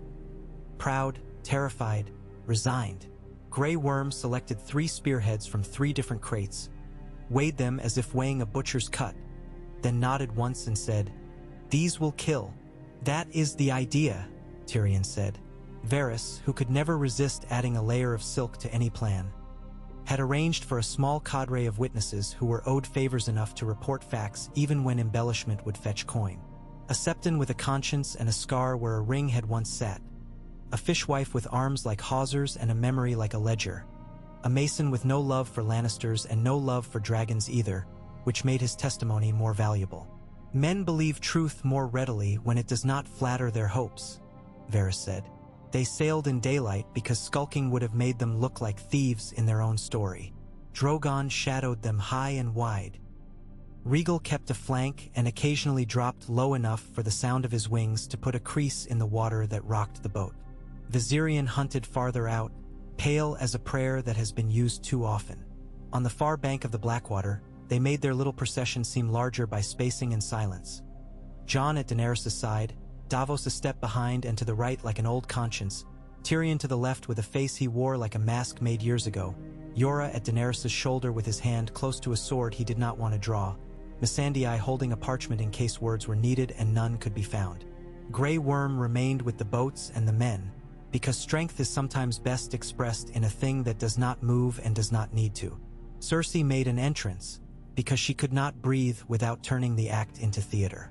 She came in black, gold scaled at her throat like a dragon's skin that had never seen a dragon. Qyburn ghosted at her elbow, Jaime a hard shadow on her other side. The mountain came because the mountain always came, a mountain in the south that had been cut too neatly to be natural. "Your Grace," Daenerys said as one queen to another, and the words were not sweet or sour. They were water. "We have brought you something that is not a threat and not a boon. We have brought you the shape of the world we stand in." Cersei's smile showed a small tooth as white and false as a pearl bought in a dark alley. "And I have brought you hospitality," she said. "My city, my attention, my guards. Speak." Jon spoke. He spoke poorly by the measures of men who liked speeches. He said what he had seen and what he feared to see and what he meant to do about it with the tempo of a man who has no time for the flourishes of lace. He did not ask Cersei to help. He told her she would die if she did not help and that her line would end and that the smell of the city would change from rats and sex to cold meat and old iron. Information, not entertainment. Tyrion spoke next, and where Jon had been water thrown on a fire, Tyrion was a blade used to shave a man before surgery. He took from the table the things that made Cersei feel clever and stripped them of the power to distract her. Coin would not keep the dead out.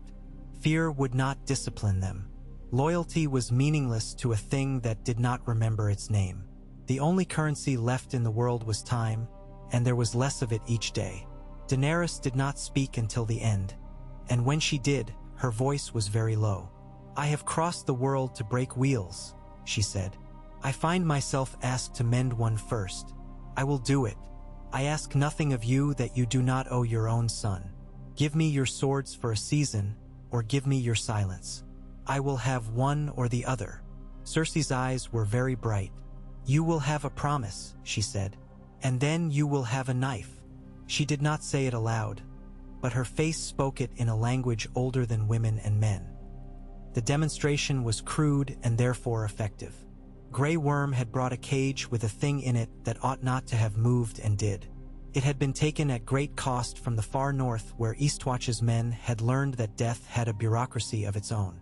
The thing inside the cage banged against the bars, the sound more like a wet plank than like bone. When Jon drew back the bolt, it came like a dog through a door, too fast, too hungry. The mountain moved instinctively, not out of fear but out of a body's habit of addressing violence with violence. Jon's spear met the thing and the glass bit and bit until it stopped. The head rolled. The fingers scrabbled on stone for a long, obscene half-minute before at last they were still. Cersei did not step back. She did not flinch. Her nostrils flared once, delicately, as if catching the scent of old winter in a child's hair. "Very well," she said. "I will not fight you while you fight that." The way she said it put an invisible fence around the promise and painted the fence with poison. Tyrion bowed very slightly and thought of childhood lessons about snakes. After, their boat rode lower in the water with the weight of a promise that had holes in it. Davos said nothing until they had cleared the mouth of the river. Then he said, "When a man who owes you money tells you you're to be repaid soon, count your spoons. Count your spoons and your nephews," Tyrion added. And your limbs, and don't look surprised when you wake to find any of them gone." He rubbed his face. "She will strike the reach where it still greened under smoke. She will make a show of sending men north and find herself bereft of men at a very convenient moment. Then we plan as if we are alone," Daenerys said. She looked at Jon. "And we plan as if we are not, because we are not." The weeks that followed were made of small tasks and large rumors. Gendry's hammers kept time for the island. The Dothraki grew accustomed to the taste of salt and learned to love the way boats buck sideways in a swell and laugh about it afterward as if they had killed the wave with their teeth. The unsullied, polished discipline in the wind until it shone. Missandei's voice kept men from forgetting that schedules are also a form of love, the kind that makes you show up when someone else must leave. Letters arrived like birds that had learned a new migration. Wyman Manderley would send ships to White Harbor to meet the island's cargo. The Umbers sent no letter. The Karstarks sent a small one with sentences as pale as their keep's walls. The Glovers sent reluctance tied with string. From Eastwatch, a thin hand wrote that the ice was louder this season, which is the way men who guard the end of the world say they are afraid. In the evenings, Jon and Daenerys found themselves in the habit of walking a section of wall together without planning to. Habits are marriages made by the body. They spoke of logistics until they did not, and then they spoke of family carefully, like a man washing a wound with water that isn't warm enough to hurt and isn't cool enough to numb. He told her a story about Arya sewing crooked for an hour to make her father laugh when Robb had split his lip and refused to show tears.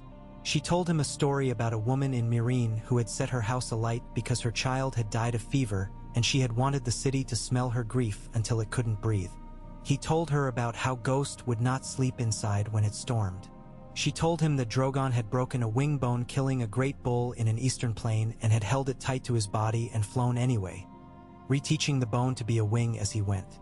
One night, when the air turned sharp at the edge as if the stars had grown teeth, Jon said, "Bran wrote that the Night King is not always where men think he is." He looked at the far dark. "He does not need to be. He is not marching. He is unrolling." He turned his hand in the air, slowly, palm up, an old soldier's explanation. If he reaches the sea and the ice takes the sea, he can walk around the wall. Eastwatch's men can count and die carefully, and it will not matter. "Then we go east," Daenerys said. He turned to her. "You cannot risk." "I can risk exactly one thing," she said. "I can risk my life. I will not risk my dragons, which is the same as risking every person who has come to me because I could promise them sky. But I can put myself where the promise is being broken and make the breaking expensive."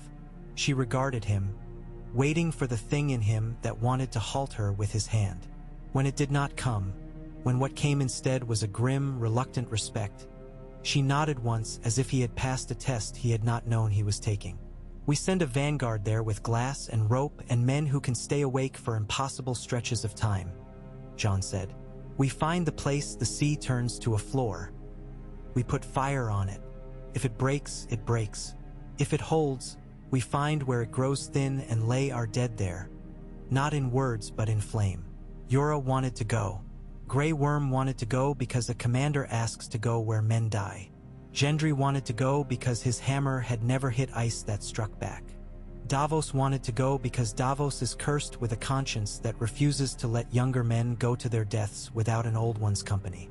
They argued. They divided. They decided. Some stayed because some always must. Eastwatch sent back a line of writing that made Missandei's eyes fill and empty at once. "We will see your sails and keep our lamps lit." They went as far as Hardhome's Grief and turned east. The wind there had a memory of old screams in it, and the water moved like a thing that had been tired too long. They found the place where the sea thickened into a brittle floor and they put fire on it. The fire burned like a rumor, hungry and quick and treacherous, where a slick of unseen melt ran under its feet. They learned very quickly to bind men together 2 by 2 with a rope at the waist so that when one went through, he took the other with him into the habit of pulling. Jon came back to Dragonstone with the wind in his skin and the touch of a cold so thorough it had scraped his inside bones. He ate soup and did not taste it. He slept a night and did not dream. He woke to a room where someone had added wood to the fire while he slept, measured and careful, and knew it had been her without touching the logs. In King's Landing, a boy slipped on a stair and broke his leg because he had been running to tell Qyburn something too quickly. Cersei sat with him as he moaned, held his hand like a mother, and asked him to tell her very slowly what the spider's birds had said. He told her. The wolf and the dragon had gone to the edge of the world and lit the sea on fire. She smiled in that way she had when grief and delight shared a plate. "We will send men," she said, "and after we have sent them and they have marched and eaten and died in tidy numbers, we will take what is left of their wives' stores." She set the boy's hand down and called for wine. On Dragonstone, chairs scraped. The council learned to live in hours instead of days. They watched the forge's output and the ship's cycles and the way men's hands trembled a little less each morning as they learned to be afraid without letting fear spend itself in fits. They planned where to place glass along the wall, where to station Dothraki who would hate the cold and stay anyway if their queen asked them to. They drew a new map of the north between them, inked not with lines of rivers and hills but with lines of men's willingness to obey. Sansa's second letter came quick and flayed clean. She had kept the lords from breaking and kept their pride from turning into something that consumed more than it fed. She had listened to men say what they would not do and then watched them do it. She had put grain where it needed to be and secreted women and children from exposed hamlets to deeper woods. "I am angry," she wrote, "and I am not stupid. We will work." She added in a smaller line, as if writing with a lighter hand made a lighter truth. "Bran says Arya will come when she has finished cleaning a mess in the south that we will not thank her for properly." Jon laughed aloud at that. An ugly, grateful bark that made Davos look up sharply and then smile without saying it warmed him. He sent back a line that said only, "I am proud of you," which was the bravest thing he had written as a king. Then he found himself staring at the blue silk. He kept wrapped still in oilskin and thought of the woman whose hair had matched it and wondered if somewhere in whatever country the dead inhabit there were moments when the dead looked toward a fire and felt warmed without knowing why. A storm broke one afternoon with the casual cruelty of summer on sea. The dragons rode it the way birds ride a child's mood. Amused, disdainful, careful when they needed to be. Men who had never been seasick became devout and made offerings to any god within arm's reach. 2 crates of glass went into the water and went down like a promise that had not found a hand to hold it. Gendry went white with fury and then calmed and then set his jaw and went back to work as if work was the only spell he believed in. It was. He put a little notch in the shaft of each spear that passed his eye, his mark. Men started to say they wanted the ones with the nick because the boy who made them had a way with the stone. That too is a spell. Night brought a quiet that made the skin of the island feel thin. Jon went to the wall and found Daenerys already there, her hair thrown into a less intricate braid by the wind's fingers. "I keep expecting the world to stop and let me explain myself," she said when she heard him. "It refuses. If it stopped," he said, "we would fall off." She looked at him and smiled the way a person smiles at a man who has said something both foolish and true. They stood a while listening to the drip of storm water from stone. Somewhere inland, a frog made a sound like a drunk man knocking at the wrong door. "I have thought," she said, not looking at him, "of what you asked. Fairness. Of what it looks like on a table between us. I have thought of banners and seals and titles and pride. I have thought of what names can do to a person if you let them." She turned her face to him then, unflinching. "When we tell them, we will tell them together. When they throw stones, they will throw them at both of us. When they bow, they will bow to both. I will not let them eat you to feed a story about me. And I will not let them use me to starve you," he said. "If I hear a man in the north call you whore or foreigner or witch, I will break his jaw. He can eat his soup through pain." Her breath left her like laughter without sound. "And if a man in the south calls you bastard as if he were spitting the word at a dog, I will take his tongue," she said almost gently. "Qyburn can pickle it for his shelves." He shook his head, and there was a warmth in him he knew better than to name. Naming things sometimes scares them off. They watched the dark, and the dark watched them, and the island breathed. When at last sleep took him, It brought a vision that was not Bran's but had the feeling of something that belonged to people who saw too much. He dreamed of a great plain of ice without horizon and the sound of a song sung in a language he had never heard and knew anyway. A wolf and a dragon stood at the edge of it. The wolf lowered its head and licked at the ice and then threw back its head and howled. The dragon bent its neck and blew a gust of breath that did not catch it first and then found something deep, and the ice cracked, and something under the ice turned over and showed one eye, enormous and blue, and then it was only water again, dark and bottomless, and the dragon and the wolf were reflected in it as if both were one creature. He woke with his heart not racing but deliberate, like a man walking through a snowfield who knows he is being watched and decides to keep moving anyway. He rose and dressed and went to the map room, where he found Daenerys already bent over the painted table, her hair unbound, reading a letter with a necessary ferocity. "From the Riverlands," she said without looking up. "A band of men has been hanging Freys and calling it justice. One of them was a girl with a sword. The innkeeper says she was small and laughed when an ox tried to gore her." He felt the smile crack his face. "Arya. So the north sends wolves south for scraps of debt while the south sends coin north for fear." She set the letter down and met his eyes. "And we sit on an old rock and turn glass into knives." "It is not nothing," he said. "It is not everything either," she answered. And in that admission there was not despair, only clarity. "We will need more than knives soon. We will need men not to be stupid all at once," he said. "We will need a night that is only a night. We will need a little luck," she said, and when he lifted a brow she added, "I have learned to call luck by the names of people I can point to. It makes it easier to plan." They pointed to people. They planned. They added the names of men they did not like because sometimes those are the ones who live long enough to do a necessary thing. They argued over a point that did not matter until both realized it did not matter and stopped, laughed, did the thing they had both wanted in the first place. They sent letters. They counted spoons. They kept the forge hot. On a raw morning that put grief in the bones, a raven slapped down with a letter from Eastwatch that had been wrapped twice against sleet. The men had seen shadows moving along the far ice. They had heard the sea moan in a way that made old sailors fold their hands hard enough to whiten the knuckles. They had watched a dead whale heave itself up onto a shelf and break in half and not bleed. "Soon," the letter said without saying it. Grey Worm stood with the paper in his hand and looked at Daenerys, his face very calm. "We will go," he said. "We will all go," she answered, and Jon felt every muscle in his back acclimate to the weight of that simple verb. He went down to the forge, to Gendry's smoke and patience.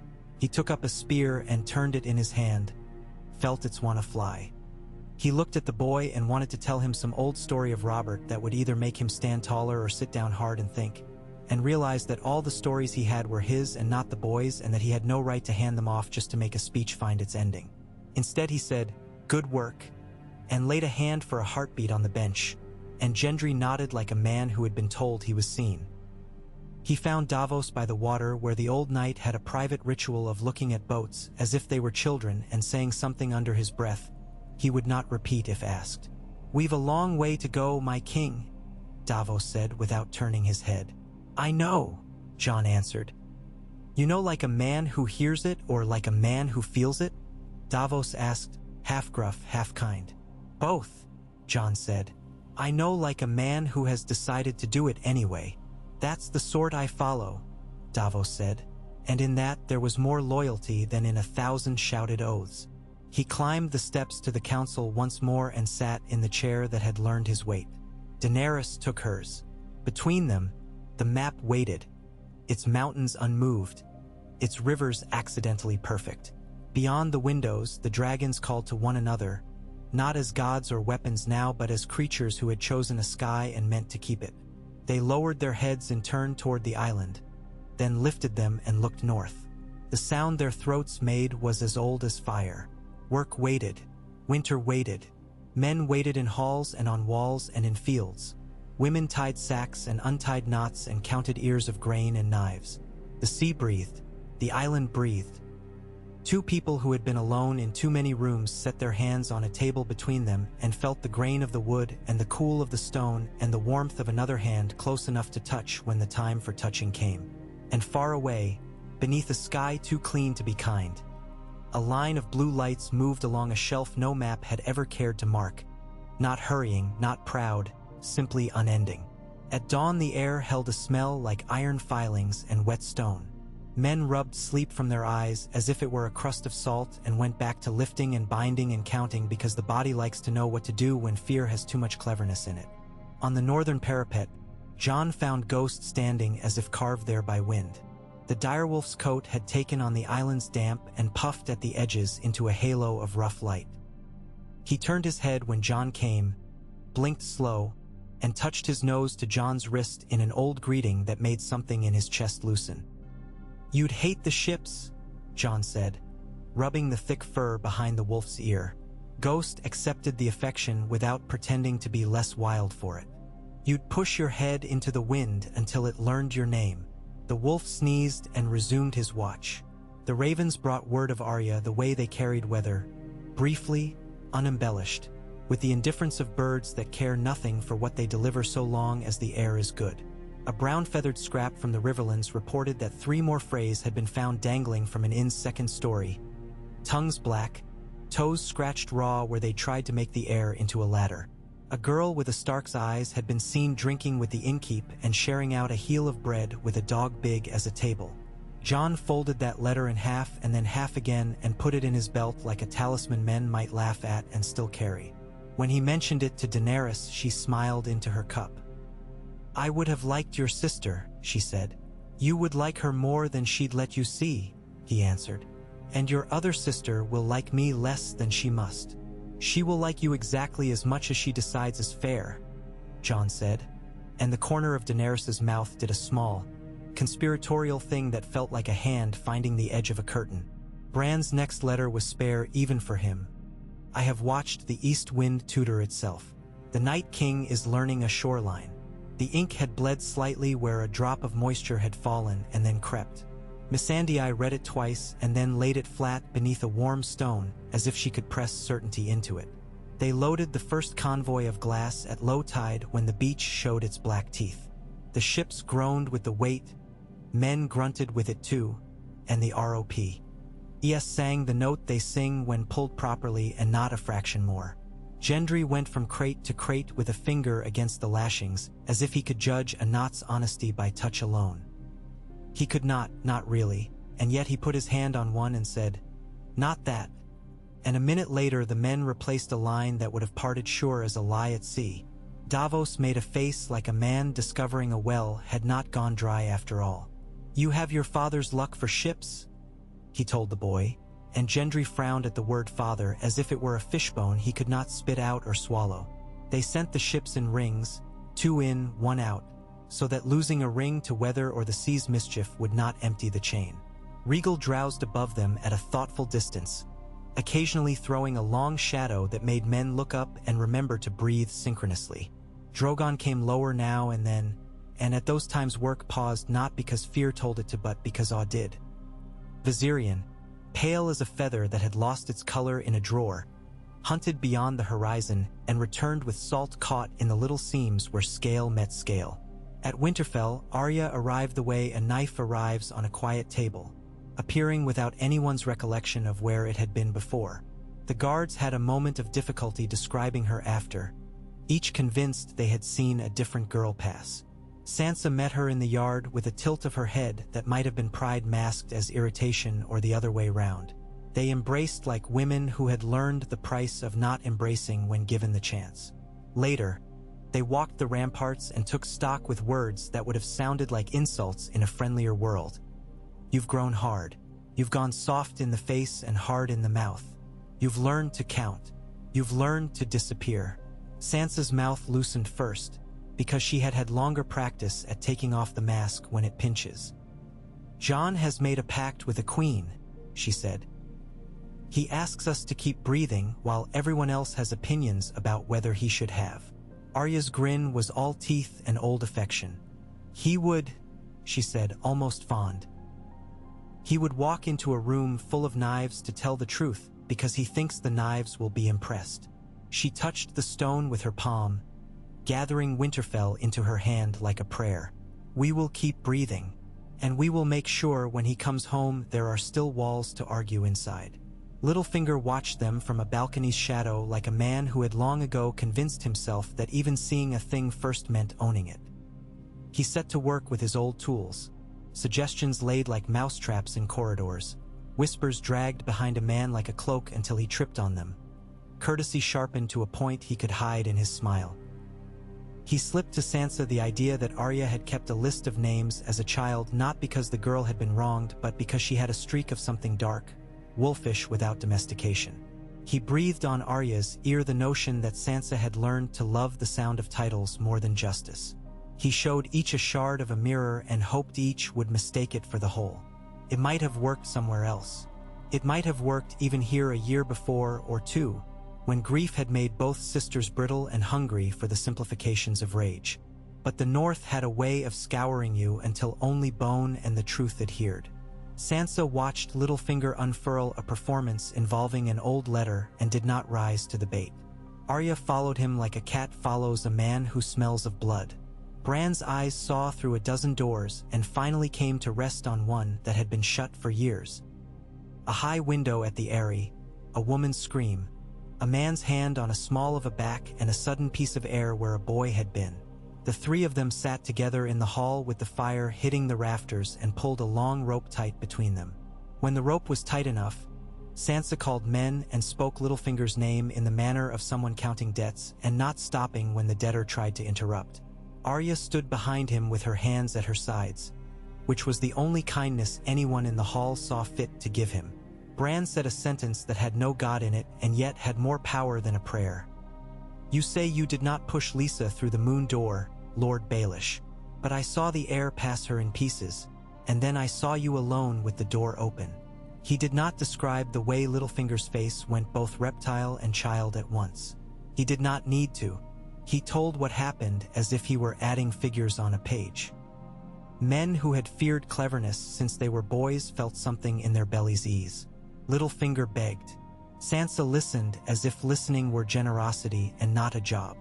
She gave him back pieces of truth he had sold to her once at inflated prices. Then she lowered the price to nil and paid him nothing more. Arya took a step forward. It was not dramatic. It was precise. The blade she used was one that had first come to Winterfell with malicious intent and had traveled the realm since like a rumor in steel. It opened Littlefinger's throat cleanly, and the sound that came was less a gurgle and more a note played badly on a thin instrument. Blood puddled. The stone drank what it wanted and let the rest shine for a few breaths before cooling.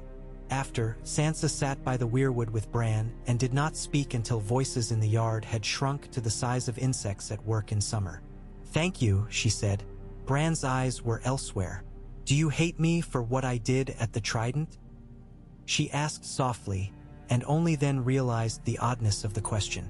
Bran turned his face toward her with the patience of someone returning from far away and not wanting to jolt the ground when he arrives. "I don't hate," he said. "I remember. It is worse in some ways. But not for you." His gaze slipped past her again, to snow falling somewhere it shouldn't yet. A line of dead marching in a discipline no living general could command. On Dragonstone, the forges made their own weather still. Gendry taught other smiths what the glass wanted and what it would never give. He made a clamp that held obsidian without cracking it and went to sleep that night with a peace he had not felt since he was a child who believed sleep would be there when he wanted it. Grey Worm ran drills until men's legs learned what their minds resisted, how to keep the glass from shattering in the heat of a clash. The Dothraki laughed first at the idea of arrows made from a rock and then laughed a different kind of laughter when they found the points bit into old oak, as if wood were a lie that needed correcting. Daenerys took Regal low over the water one morning, not to show off but to learn the way a wind off open water behaves with weight on it. Jon watched her move with the dragon, the way a man watches a storm he has chosen to live through. Wary, awed, unwilling to look away in case looking away invited something to strike. When she dismounted, she landed light and came toward him with a brightness under her skin that no crown could counterfeit. "Do you want to try?" she asked, as if she were offering him a new tool, not a god. Yes, he said, without bothering to ask if he had the right to want it. Regal regarded him with the long dignity of a creature that knows its own size. Jon did not reach. He let the dragon measure him with breath and eye and decided to be still in a way that made stillness its own kind of strength. When at last he put his hand to the warm neck, he did it as if touching stone that had chosen to live. The scales gave under his palm, not like leather and not like metal, but like something that had decided to hold shape a little while longer. He swung up awkwardly. There is no graceful way for a man to become part of a dragon. And then the ground moved away with a swiftness that sucked laughter out of him uninvited. The air at that height was different, thinner and more honest. The island flattened. The sea took on the pleased shine a cat gets when it has chosen a lap. Regal answered to his weight and to his thought less than to the movement of Daenerys beside him, and that was good. Jon needed to know that even this power was not his own to command, only to negotiate. When they banked, a green flank glimmered under him. Then the line of the coast reeled out like a ribbon. He tasted salt where his teeth met and understood a little more about men who become the thing they ride, and why they are always the last to come down to the hall when called for supper. They landed with Regal's long yawn of a backstretch, and Jon climbed down with legs that remembered snow and cliff and were not entirely convinced of sky yet. Daenerys watched his face, and in it what she was weighing was not competence but acceptance. He grinned without meaning to. She returned something that was not a grin and not a grin, and for a heartbeat both of them were simply young and alive in air that smelled of salt and charcoal. The warning came in a wind that had not been invited to the season. It moved through cloth and hair and found any place that had been unguarded and announced itself there like a rude guest. Ravens that had learned to be quick were quicker. Eastwatch sent its message not on fine vellum but on rough paper that had been grabbed up from a fisherman's knot basket. They are at the bay. The sea has learned a new trick. It is freezing while it moves. Can water do that? Tyrion asked, appalled and fascinated. Not without help, Davos said. They moved with the economy shared by people who have prepared long for something and then fine preparation wasn't wasted. Regal and Drogon took the air heavy with harness and men bound to their backs who did not look down because there is only so much a body can accept at once. Viserion skated along above the water as if it belonged to him, occasionally snapping at a gull not because he wanted to eat it, but because something in him loved the panic of smaller wings. Daenerys' hair snapped like a banner.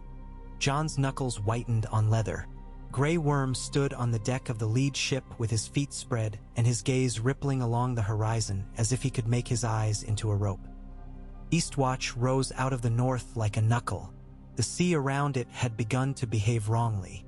Where the water should have chopped in cheerful cruelty, a skin had spread, perverse, thin, then thick, then breaking and reforming in sheets that looked like breath caught and held and caught again.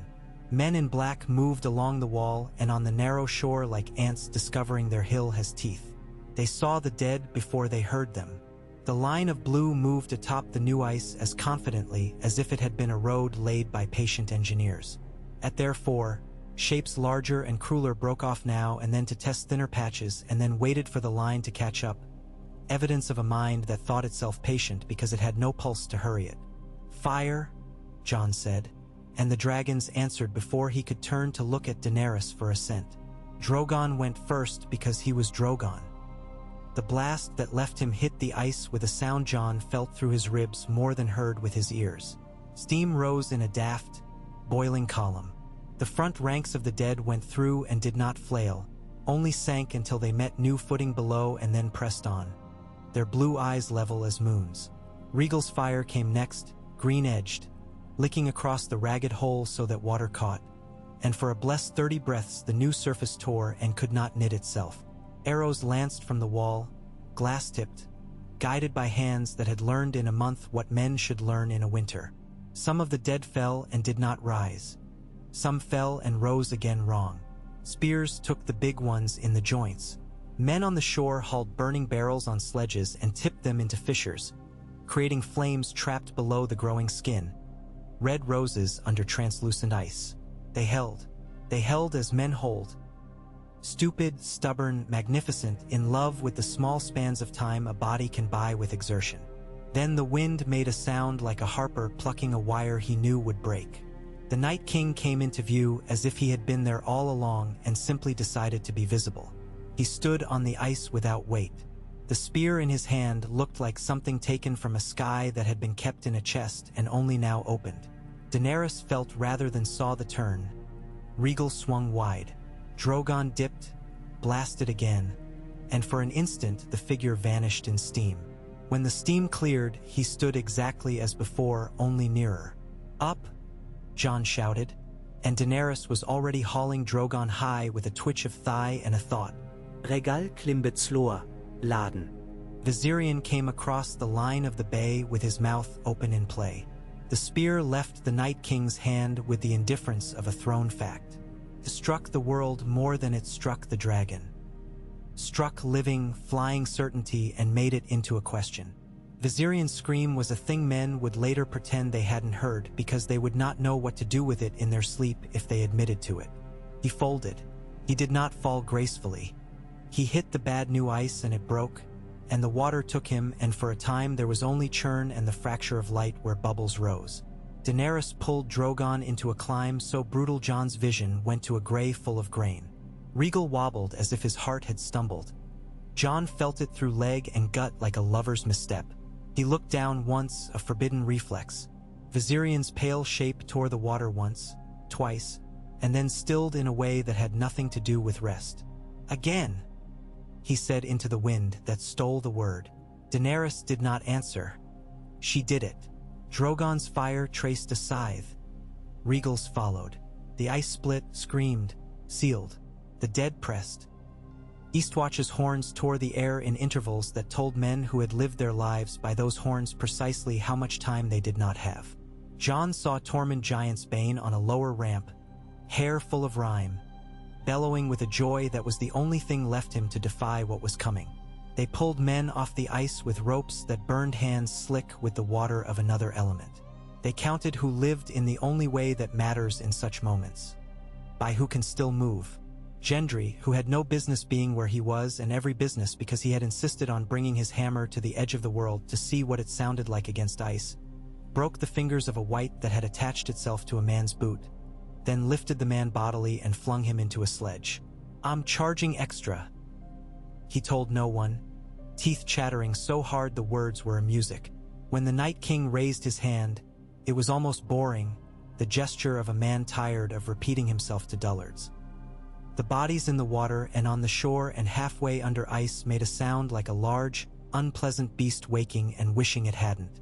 Men who had seen this before knew to hold their spears tighter and not to let their eyes meet the eyes of someone they had shared stew with the day before. Men who had not saw the world tilt. Rhaegal's wing took a line of arrows that were not arrows and bled where membrane meets bone. He lurched, caught himself, threw his head to blow fire without aim. Jon yelled without words, a sound made to anchor a beast back to itself. Daenerys pulled Drogon lower because the instinct to stay and take harms with your people is a great one and a bad one, and she was a woman learning the weight of both instincts in one throat.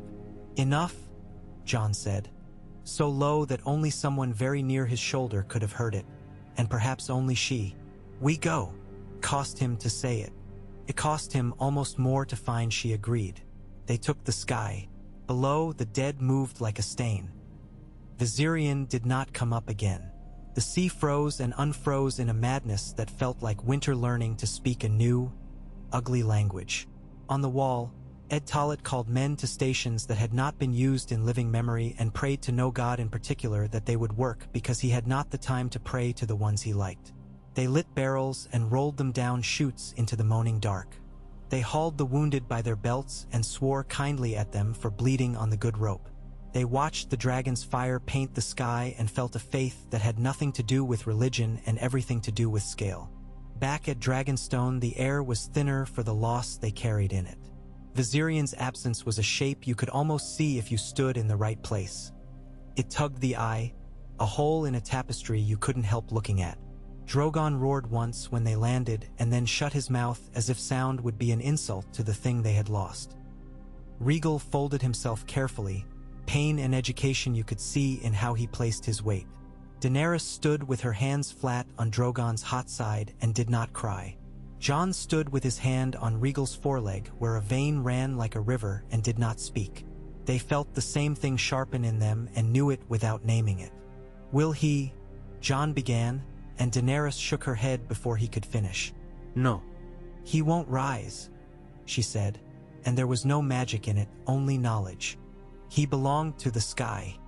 He will not be made to hate it." They did not know then what the Night King would take from the water and bend to his will, which is the ignorance that gives men a night's sleep before the next clarity cracks their mornings. For the space of one dusk, they knew only death without the insult of counterfeit life. Messages went. Sansa's answer came fast and full of a steadiness Jon felt like a hand under his elbow.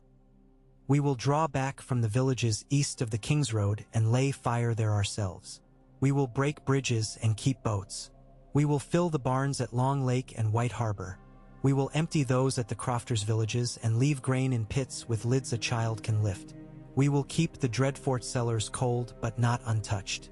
She added, almost as an afterthought, "Arya has a cloak that makes men forget they saw her. I will let her use it." Samwell Tarly arrived at Winterfell in the same hour a small snow came and couldn't decide whether to fall or melt. He was fatter than men liked to see in a winter but stronger than men gave him credit for. Gilly dragged a boy attached to her like a barnacle.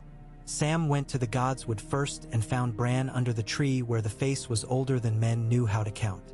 They did not embrace. The conversation left warmth anyway. Names, dates, a register, a tower, a midwife, a promise. They sent a letter to Dragonstone with the kind of glee men feel when puzzle pieces they have each been brooding over click cleanly together on a table. Sam's closing line was as bald as a stripped branch. "I've seen the world end and begin again in books. I prefer it not to in fields." On Dragonstone, the letter came into a room already bright with candlelight and dark with grief's shadow. Jon read it in 2 breaths and then again in 10, Daenerys' shoulder near his, her hand unconsciously finding the edge of the table as if the wood might tip.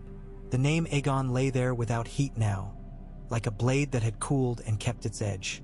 "We tell them when we survive," Daenerys said. "Not before.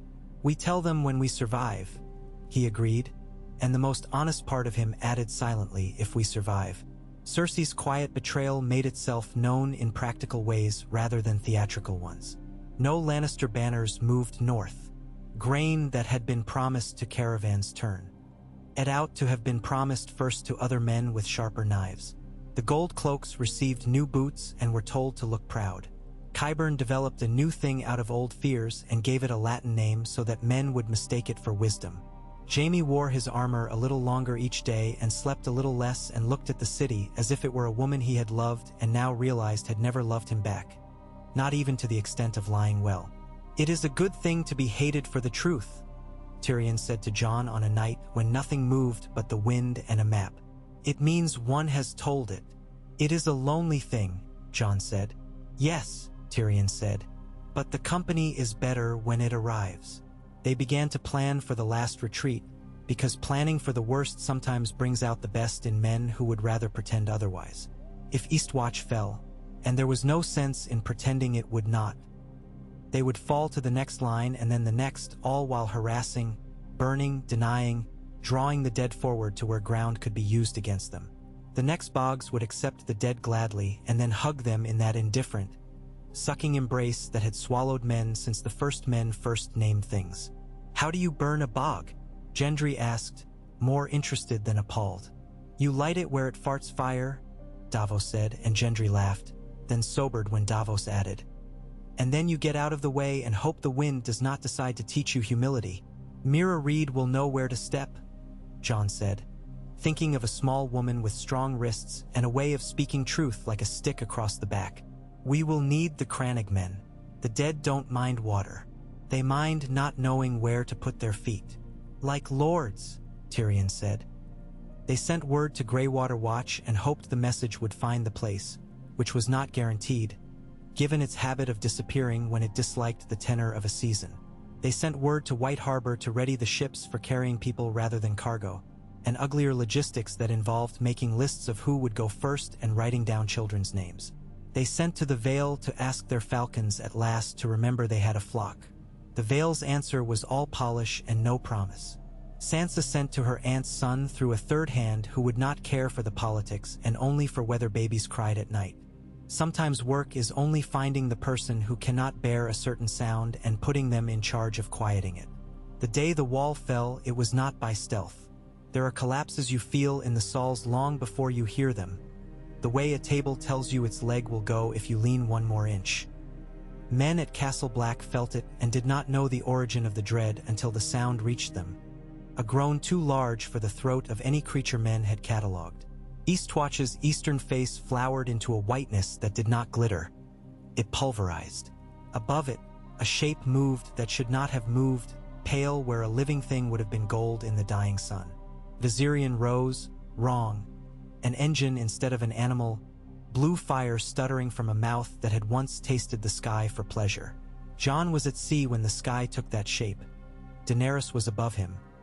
Tyrion stood on the deck with both hands on the rail and a face like a man watching a city he loved burn from a hill full of dry grass. Drogon writhed in the air with a fury that was half rage and half refusal. Rhaegal keened, a smaller, broken thing in answer.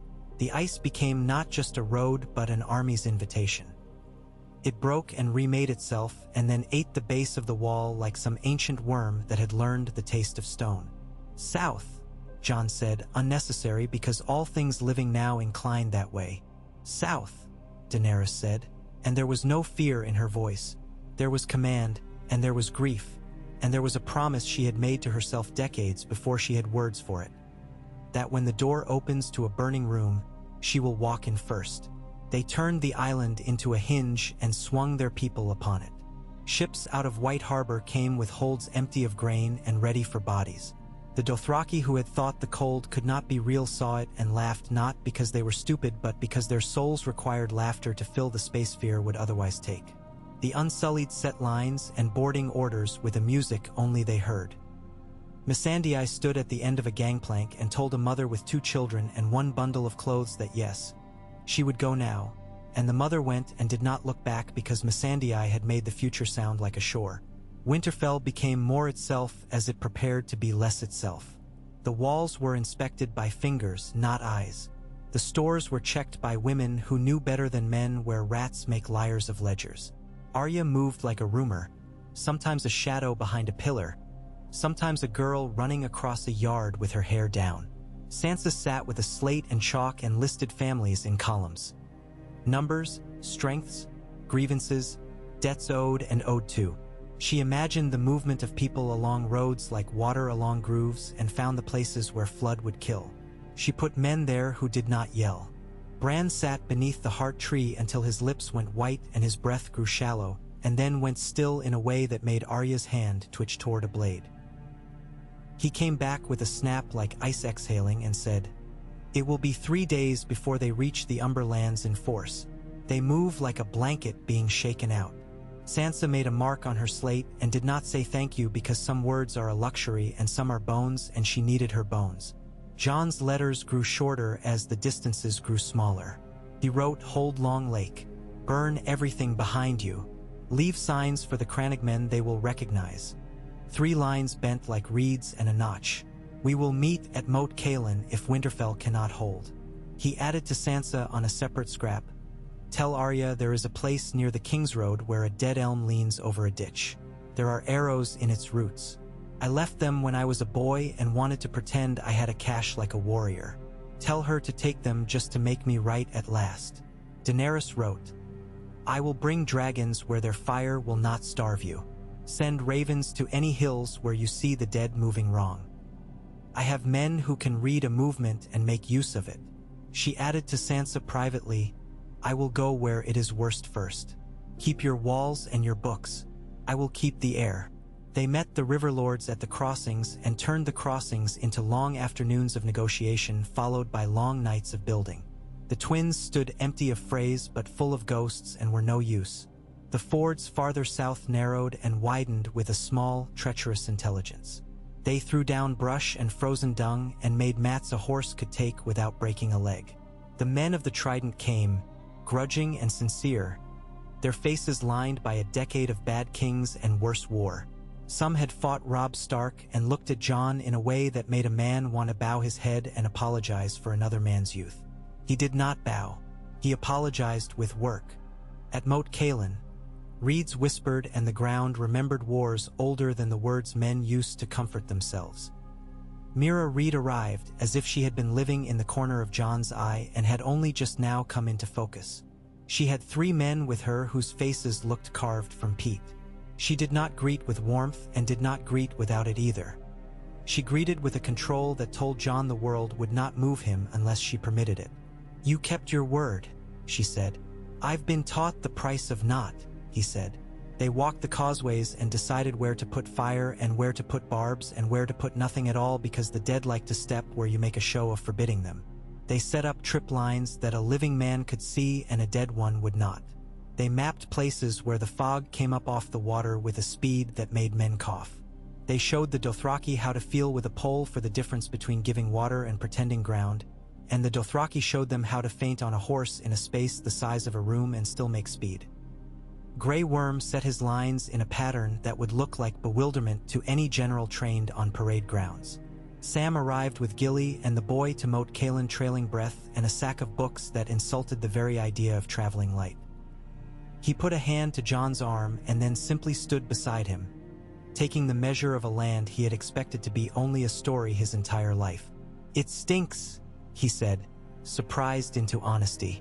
"It will save us," Jon said. "Like most things that stink," Sam said, and squared his shoulders with the bravery of a man who has chosen his fear and set it before him on the table where he can see it. Night brought a quiet that was not peace. The reeds shifted.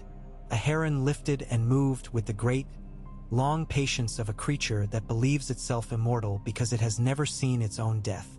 Far off, a horn sounded 3 notes low and then 1 high, crannogmen telling each other where the fog had thickened and which frogs had begun to sing, which is the sort of news that keeps people alive. Jon lay with his back against a piece of old stone that remembered the first men and thought of Winterfell's steam and of a chair of oak beside Dragonbone and of a banner sewn in a hand he had not yet seen but could imagine.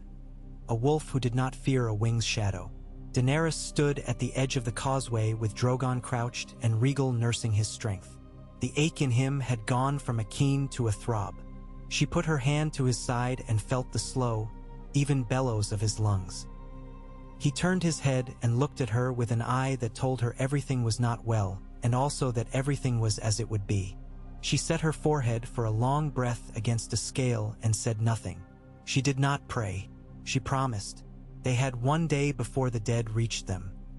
Sansa sent the last of the southernmost farms people through the Winterfell gates and shut them. The girls who had become women without their consent checked every latch and then lay down next to the youngest children, not to sleep but to make the fear go into their own bones first. Arya sat in the Gods Wood beneath a different heart tree and sharpened a blade that did not need sharpening because the hands needed something to do. Bran closed his eyes. Morning came anyway, as it always had, which felt like insolence and mercy at once. The mists lay heavy across the neck. The dead did not care. They came with the same tidy inevitability as rot in a barrel of apples. The first ranks stepped into black water at the edge of their new road and were taken. The next stepped where they had stepped and were taken less. The third learned without thinking. Behind them moved something taller, meaner, with a skull not designed by any god who cares for symmetry. Jon stood where he could see and be seen. The banner by him showed the wolf and, beside it, a piece of cloth sewn in haste. A dragon's wing not rigid, not triumphal, simply present. The curve of a creature deciding to share. Daenerys mounted. The sound Rhaegal made when he pushed off was a vow. Drogon matched it. Their fire drew patterns men would later call strategy and poets would call courage because poets are grateful morally to things they cannot do physically. The first collision was not between armies but between elements. Fire met water. Fog became steam and then veil and then blindness. The dead moved where the living could not see them. The living moved in a rhythm they had learned over the last months. A call and answer taught by necessity and the refusal to be impressed by inevitability. Crannogmen blew reeds to signal where footing would hold. Unsullied took steps exactly as long as the step before. Dothraki went forward in short, vicious bursts like wolves testing a bear, and then were gone into the mist again before the bear could swipe. Gendry's spearheads found ribs. The ribs gave grudgingly. The spear shafts snapped and were kicked aside to keep other men from treading on them and falling into the sort of clumsy death that would make a song sound foolish. Davos threw a rope and pulled a man he did not know and would never see again truly, and swore at him with elaborate affection as if the man were his own son come home drunk. Tyrion stood on a rock with a view and a ledger of lives in his head and the sudden, sharp knowledge that this was the first honest accounting he had ever kept. The Night King hung back. He liked to. He did not sweat. He did not tire. He did not breathe. He watched the living do the things living do. Flush, pant, laugh in terror's face, trip, stand again, argue with themselves about whether they were already dead and decide against it. He learned them again and again, as if he had never learned them before and had all the time in the world to become their perfect enemy. He had a dragon. He had made a dragon.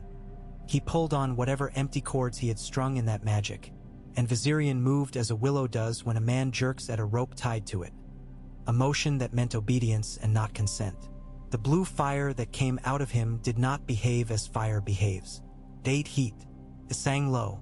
It touched stone and did not leave ash. It left absence. Drogon met him because Drogon would, because there is no version of the world in which a living dragon sees a false dragon and does not go to correct the error. Their clash tore a piece of sky. Men bent involuntarily and then straightened again, as if ashamed to see two gods argue when there was ditch work to do. Rhaegal climbed slow and circled, husbanding strength. Daenerys leaned so far into Drogon's neck that her hair whipped into his eye and he shook his head like a horse in annoyance. "Sorry," she murmured, and he tucked his head a fraction to say, "Not now." Jon stood with his boots in mud that wanted any excuse to suck him down and watched the pattern the battle made. He saw what the dead did with water. He saw where fire failed and where it found a home. He saw, too, a piece of ground that looked solid and was not, and he saw a line of Unsullied heading toward it because the textbook of fighting had told them to. He ran, not because he believed himself indispensable, but because he had learned that sometimes a voice closer to a man's ear will save his life where a horn will not. He reached the line in time, shoved the first man back with his shoulder like a friend at a bar he meant to keep from being bruised, and took the step the man would have taken. The ground held, then quivered, then let out a shiver like a sigh and gave.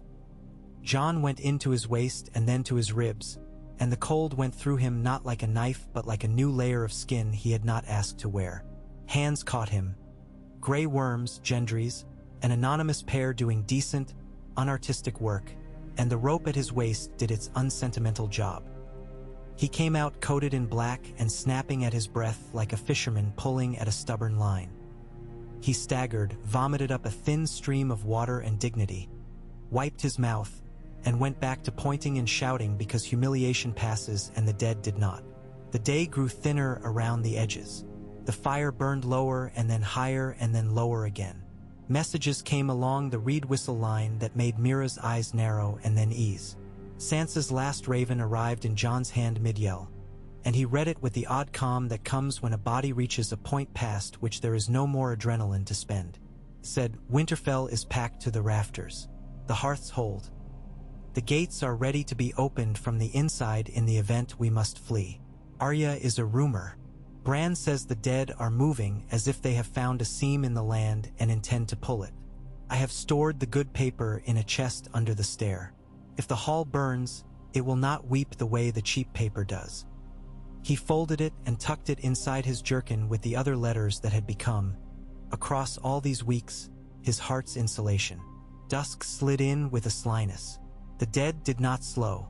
The living learned, moment by moment, where they could afford to stop learning for a minute and just act. Drogon and Viserion broke apart, circled, met again. Rhaegal came in at an angle, blew a sheet of heat that caught the blue in its net, and for a breath the false fire struggled in a living flame and men cheered because they are children where miracles are concerned. The Night King lifted his hand again. Jon saw it because he had taught himself to look for hands, not faces. He did not think. He shouted up into the sky a syllable that was not a word and yet had the shape of Daenerys' name in it. She pulled, Drogon banked. The thrown spear took empty air and a curl of smoke and left behind it a line that men would swear later split the sky. It would have gone on until the last man's arm failed if not for a small thing. A crannogman slipped. His reed whistle fell into water and made a sound no one had heard before. 3 more men with whistles nearby stopped, turned their heads like herons, and blew the same odd note without knowing why. The tones made an accidental chord. It traveled through the fog oddly, found Grey Worm's ear, and he moved a unit as if the note had been a command. They filled a hole that had been about to open. The line held. The dead pressed and were confused, if confusion is even available to such a mind. They went around instead of through. Tyrion saw the small thing and did not understand it and loved it anyway. He said aloud to no one, "There it is," and felt the strange taste of hope in his mouth like a new spice. Night settled. The dead, who do not tire, continued. The living, who do, arranged themselves for a night's work like men at a long table with an ugly task in front of them and good light. They rotated, they drank broth, they pissed quickly, they returned. Jon's voice grew hoarse and then found a deeper register. Daenerys' hands bled where leather had taken skin. Drogon's breath came with a rasp that spoke of strength spent and found again. Regal, clever, and disciplined now in a way pain makes one, conserved and struck and conserved. In Winterfell, Sansa slept for an hour with her mouth open like a girl and woke when a child cried without making a sound herself. She rose, wrapped herself, walked the hall, touched heads that were not hers by blood or law and were hers anyway because she had agreed to be weighted with them. Arya killed a thing that had come into the gods would wrong and did not tell anyone she had done it. Bran sat and watched fires through Raven's eyes and tried to decide whether he was proud or only tired. At Moat Cailin, the mist swallowed a line of dead and did not give them back. Men who had learned in the last months to credit miracles only when accompanied by labor did not cheer. They put more fire where the fog seemed to like it and they checked their knots again. When dawn came, it did not break. It leaked. The cold had settled in the reeds like an idea. The dead stood where they had stood, as patient as water. The living stood opposite, as obstinate as rock. Jon turned and looked down the causeway where Daenerys had dismounted, where Regal hunched with one wing held a degree higher than the other, and saw on her face not despair and not victory but a thought that was neither. He went to her through the shallow water and the muddy, treacherous ground and the 100 small tasks that someone was trying to hand him and stood, not quite, touching, and set his weight beside hers as if the two of them leaning would make the stone under them remember how to be a hill. "We will do it again," she said. "We will," he answered. And again, and again. He felt the word settle in him. It was not a banner word. It was a worker's word. It was what he had left to put between the dead and the children named on Sansa's slate. She turned her face up.